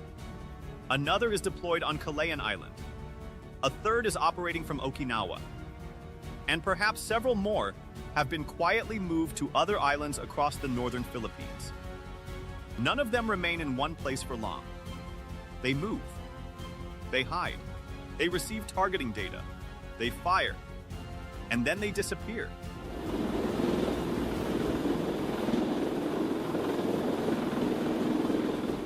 This is precisely the type of battlefield the U.S. Marine Corps has been rehearsing during exercises like Command Dog. In 2025, Marines successfully inserted NMESIS launchers into the Batanes Islands by air, concealed them across key maritime terrain, and simulated maritime strikes against ships transiting the Luzon Strait. In 2026, they went one step further, moving those same missile systems aboard Philippine commercial ferries and civilian roll-on, roll-off vessels. The strategic implications are profound. For decades, naval warfare was built around a simple objective: control the sea.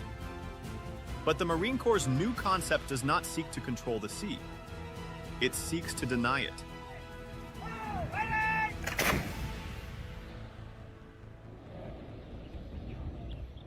Military strategists increasingly refer to this approach as archipelagic denial.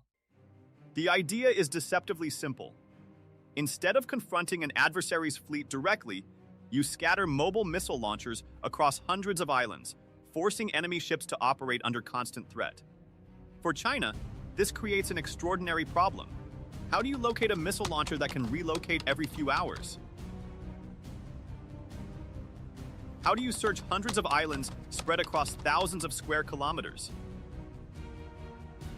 How do you distinguish military movements from civilian activity when the launchers themselves are transported aboard ordinary ferries using existing commercial infrastructure? And this may be the most important lesson emerging from the war in Ukraine.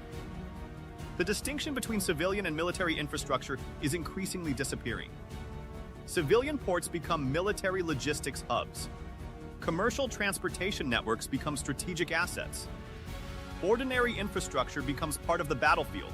In many ways, the Pentagon may have reached a remarkable conclusion. In the 21st century, the best way to hide military power is not to conceal it. It is to make it look completely ordinary.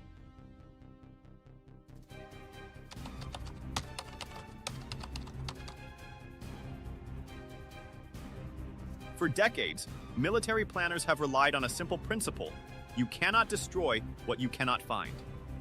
And that is precisely the problem China now faces. Imagine that tensions erupt somewhere along the First Island chain. Chinese commanders know that American anti-ship missiles have been deployed throughout the region.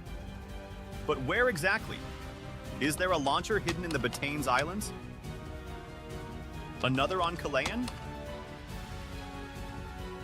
Several more operating from Okinawa? Or perhaps some have already been moved aboard civilian ferries to entirely different locations.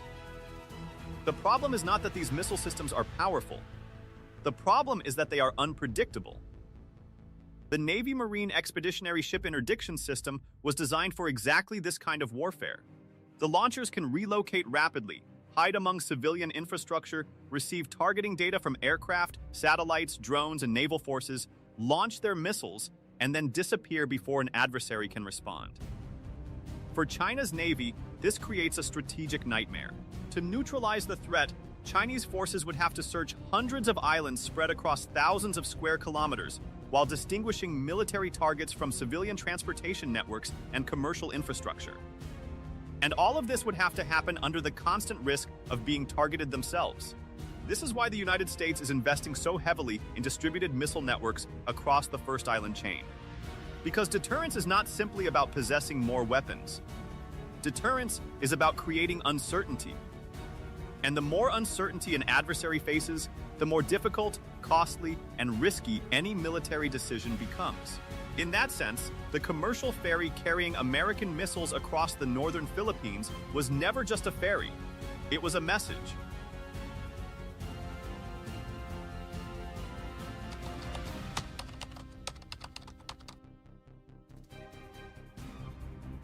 For decades, analysts believed technology would overcome geography. But the opposite may be happening. The mountains, islands, straits, fishing ports, ferry terminals, and civilian infrastructure of the Western Pacific are becoming the foundation of a new form of deterrence. The significance of U.S. Marines boarding Philippine commercial ferries is therefore not logistical. It is geopolitical. Because the Pentagon may have discovered that the most effective way to defend Taiwan is not through larger fleets or more aircraft carriers. It may be through transforming the entire first island chain into a dispersed, mobile, civilian-supported missile network that China can never fully locate, never fully destroy, and never fully ignore.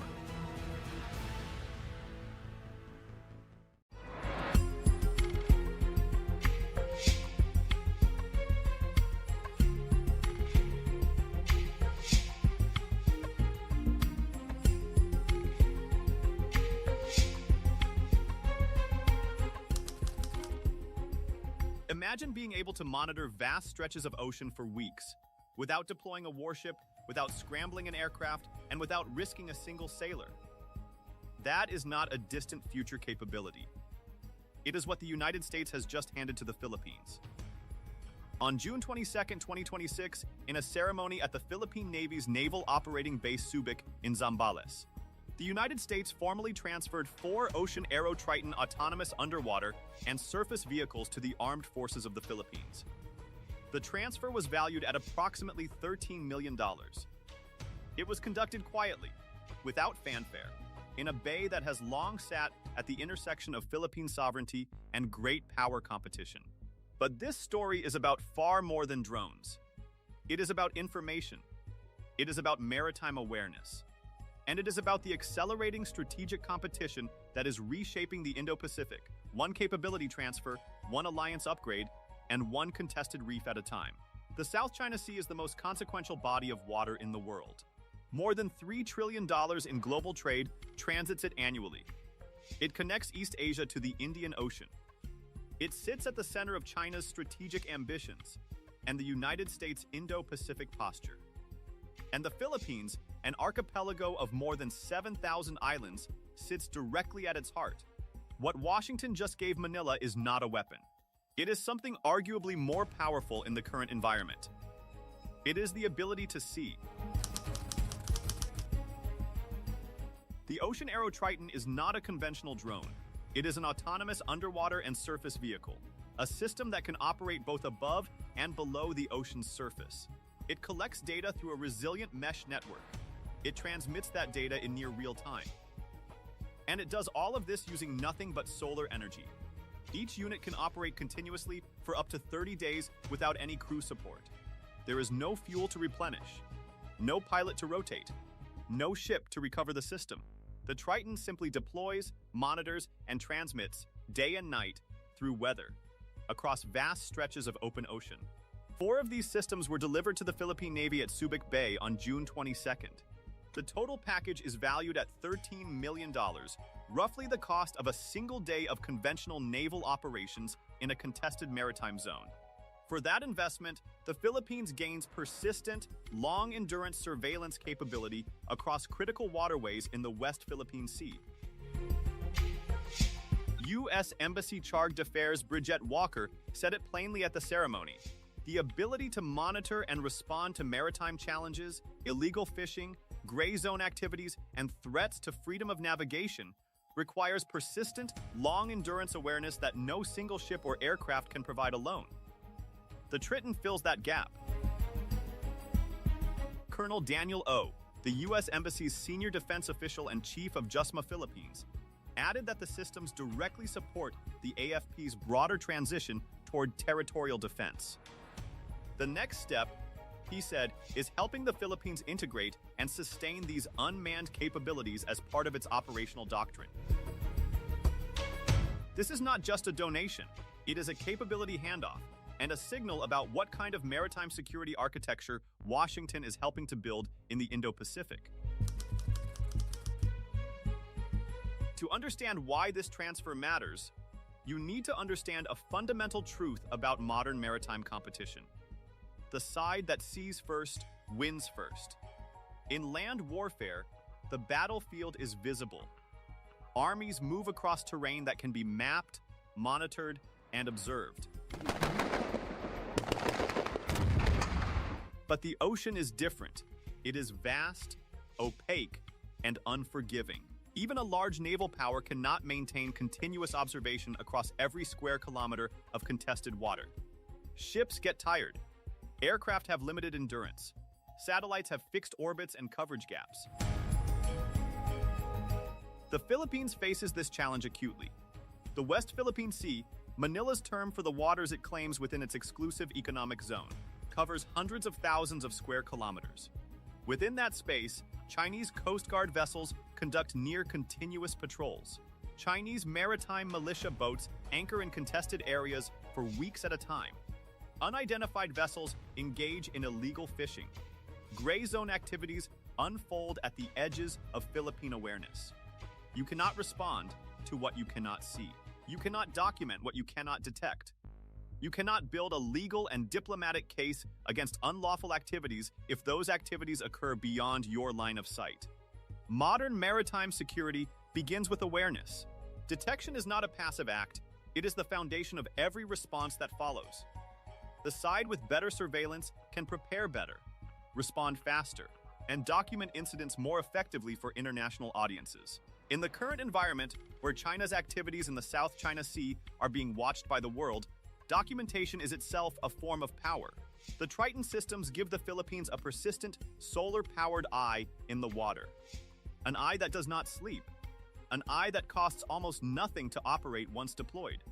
And an eye that feeds data into a network, available to Philippine commanders and almost certainly to allied intelligence partners as well. This transfer did not happen in a vacuum.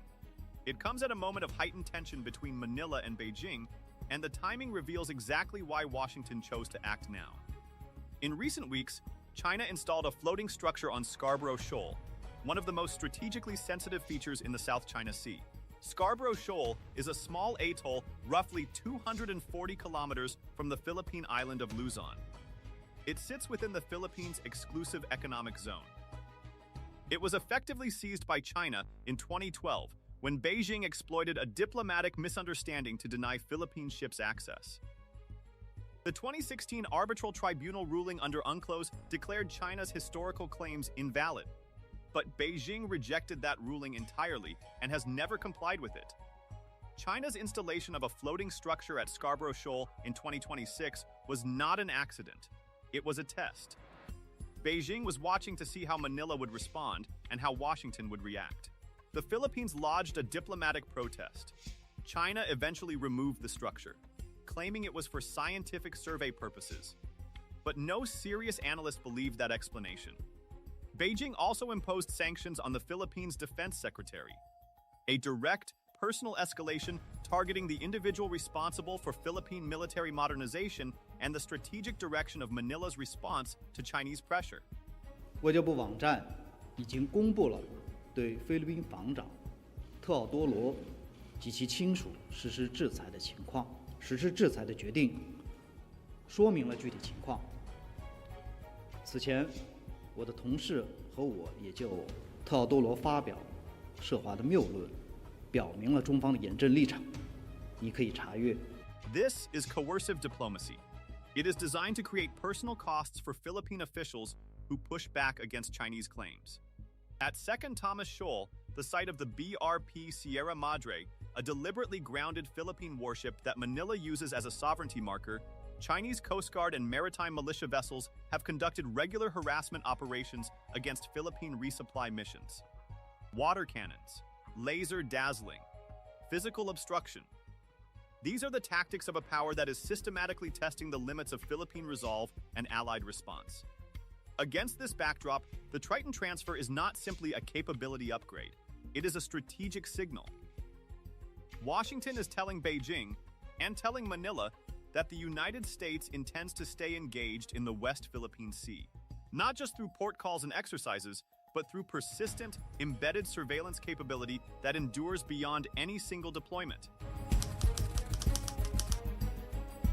Step back from the Philippines for a moment. Look at the broader picture. And what you see is a revolution underway in maritime warfare, one that will reshape how navies compete across the Indo-Pacific for the next 2 decades. Every major naval power in the world is investing heavily in autonomous maritime systems.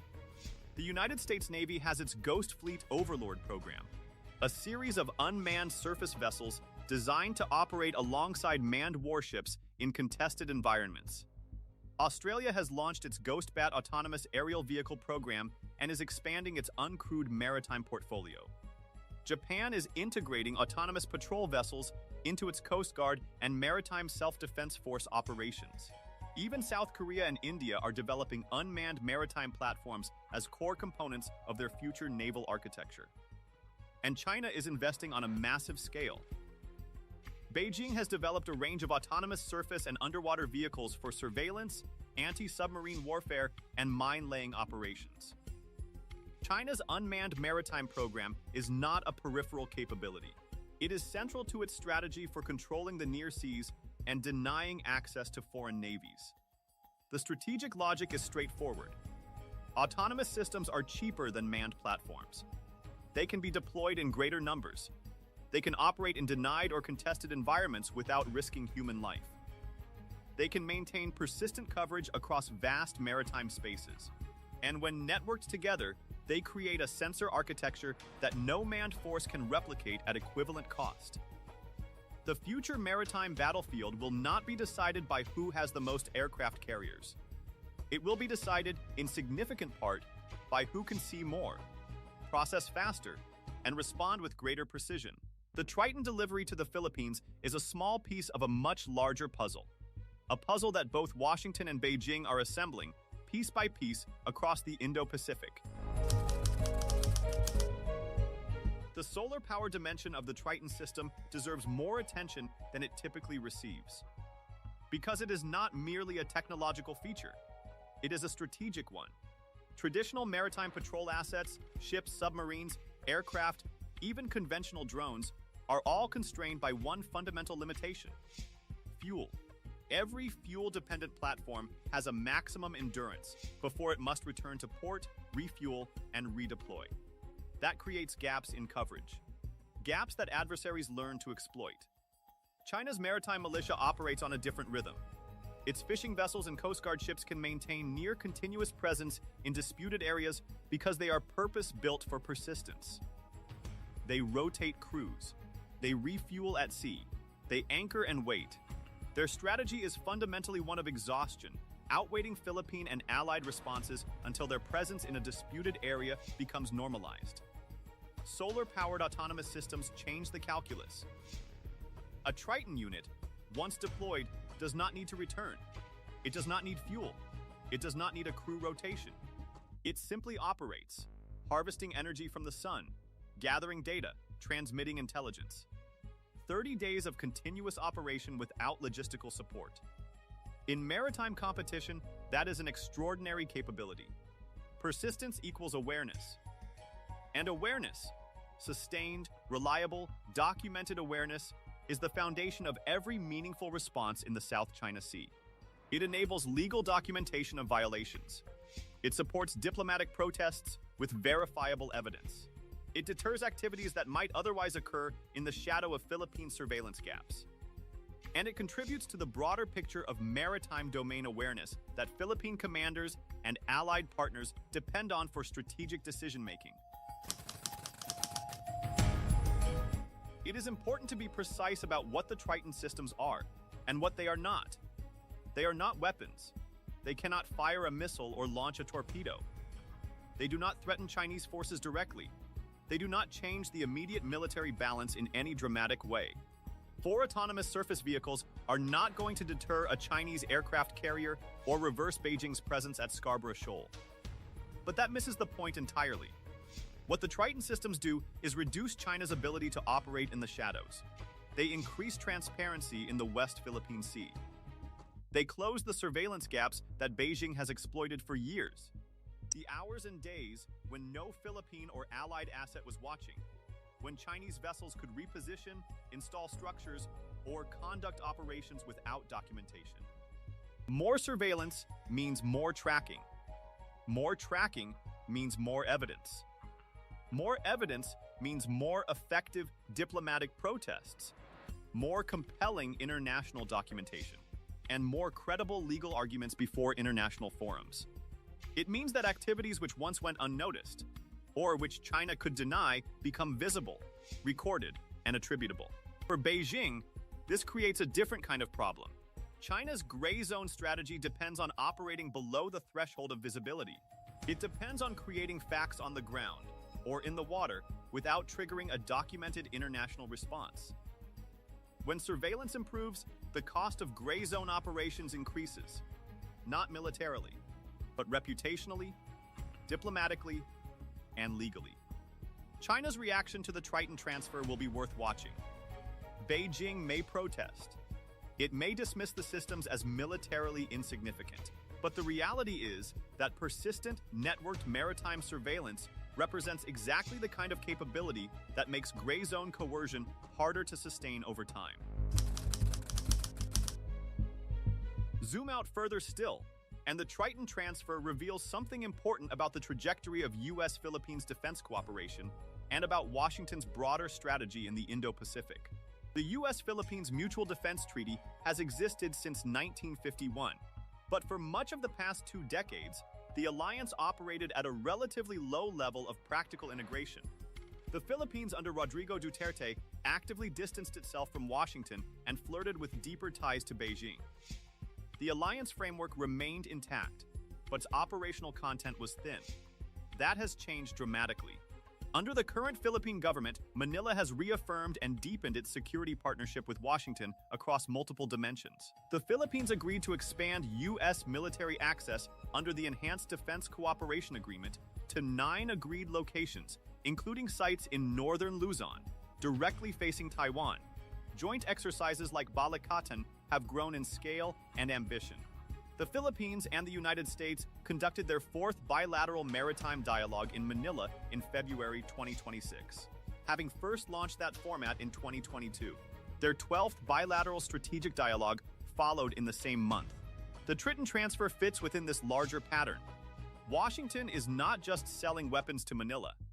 It is helping the Philippines build genuine, enduring maritime defense capability, surveillance infrastructure, unmanned systems integration, sustainment frameworks, and operational doctrine.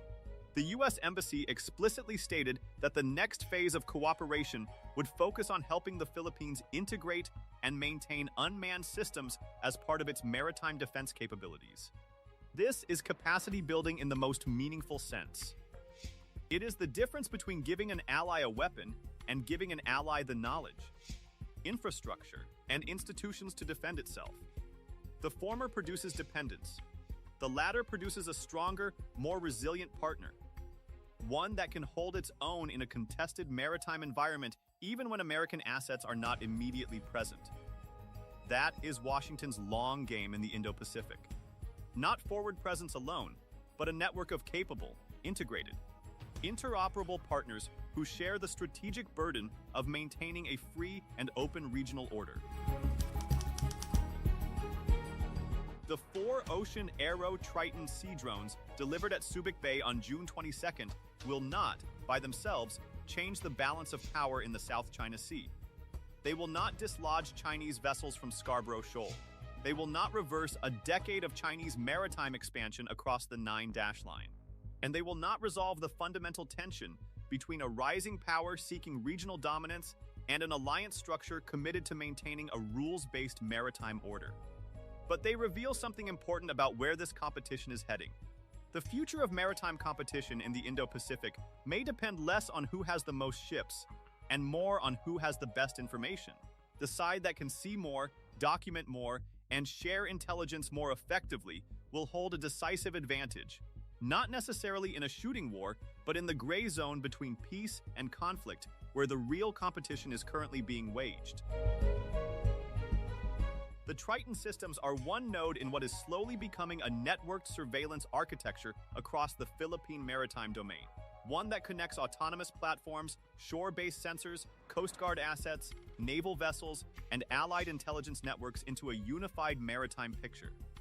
4 drones today, more capability tomorrow, and over time, a persistent solar-powered awareness that Beijing cannot easily blind, jam, or intimidate. Robert Kaplan once wrote that geography is destiny in the Indo-Pacific. The Philippines sits at a choke point between the Pacific and the Indian Ocean, between China's near seas and the open water beyond. That geography cannot be changed. but awareness of it can be transformed. In the Indo-Pacific, seeing first may become just as important as striking first. The United States understands this, and with 4 solar-powered sea drones delivered quietly to Subic Bay, it has helped Manila see a little farther into one of the world's most contested maritime regions. The United States did not just give the Philippines 4 sea drones. It helped Manila see farther into a sea that the world cannot afford to lose sight of.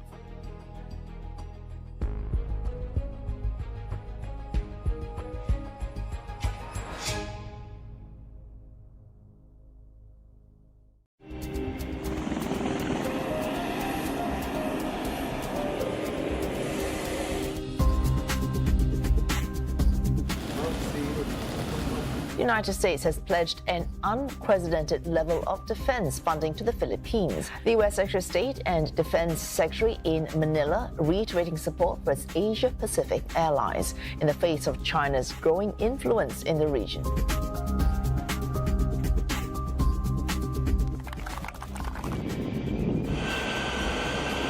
Earlier this month, a military cargo flight to the Philippines attracted little public attention. I think this is another way of U.S. giving this kind of confidence to its Southeast Asian allies and friends. At first glance, it looked like a routine delivery. But according to defense reporting, the shipment reportedly included 864 RPG-7 rounds and 10 bomb warheads, and has been linked to an $80 million U.S. foreign military financing assistance package supporting the armed forces of the Philippines. It's also important to be here, and so we're glad to be with you here today and to reaffirm that relationship and our commitment to the U.S. Philippines relationship. On its own, that may not sound like a major military development. There were no fighter jets, no warships, and no headline-grabbing missile systems. Yet military planners often judge a shipment not by how dramatic it looks, but by what it enables. Ammunition rarely makes international headlines, but without it, even the most advanced weapons cannot be sustained in training or combat. That is why this delivery deserves a closer look. The real story isn't simply what was inside the cargo aircraft. It's what this shipment may reveal about the rapidly evolving U.S. Philippines defense partnership.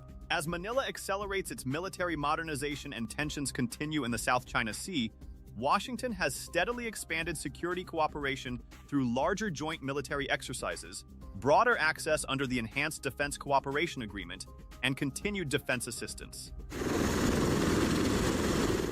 So why was this shipment delivered by air instead of by sea? Why is U.S. military assistance to the Philippines expanding now? And could this relatively modest cargo delivery signal a broader strategic shift unfolding across the Indo-Pacific? In this video, we'll examine what was reportedly delivered, why the method of delivery matters, how it fits into the modernization of the armed forces of the Philippines, and what it may reveal about the future of one of America's most important security partnerships in Asia.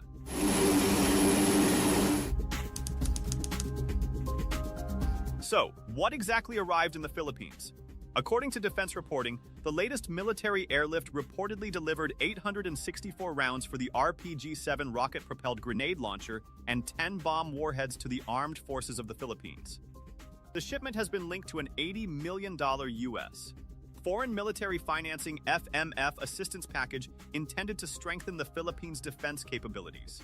Although U.S. and Philippine authorities have not publicly released a detailed inventory of the shipment, the reported delivery aligns with Washington's broader security assistance efforts for Manila. At first glance, the shipment may appear modest compared with a new frigate, fighter aircraft, or missile system. But modern militaries don't rely on major platforms alone.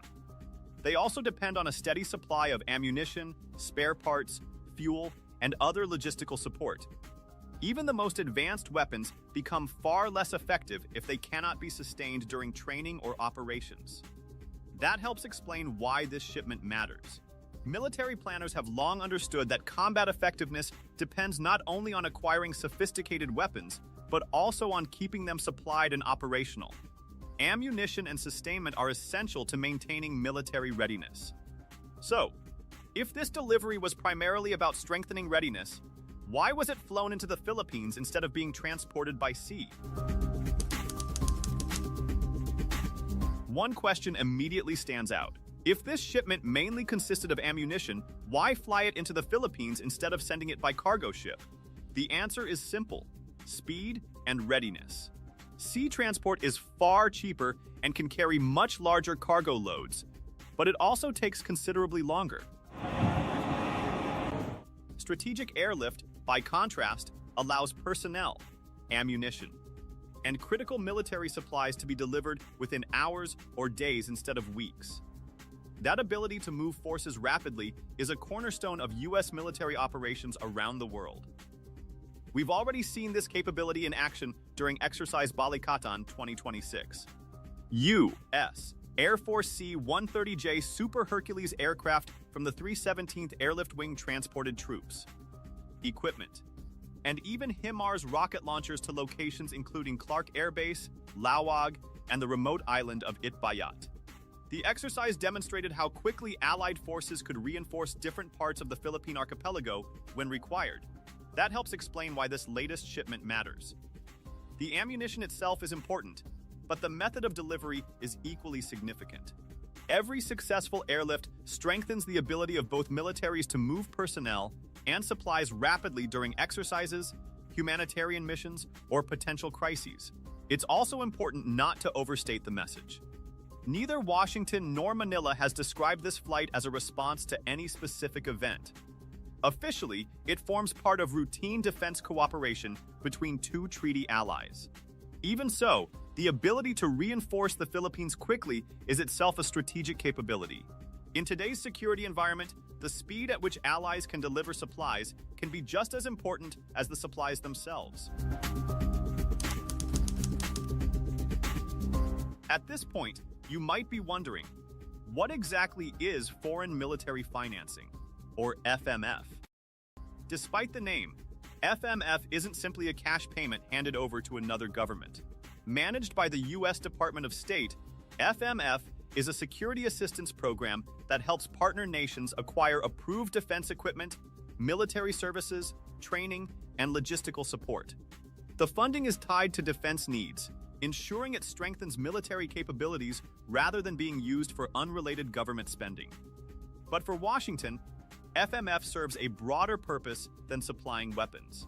It helps allies build stronger, more self-reliant armed forces that can train, operate, and respond alongside U.S. forces during regional crises. In other words, FMF is designed to strengthen long-term defense partnerships, not just provide one-time military aid. That makes the Philippines an especially important partner. As a U.S. treaty ally located along the first island chain and close to key maritime routes, the Philippines has become central to Washington's Indo-Pacific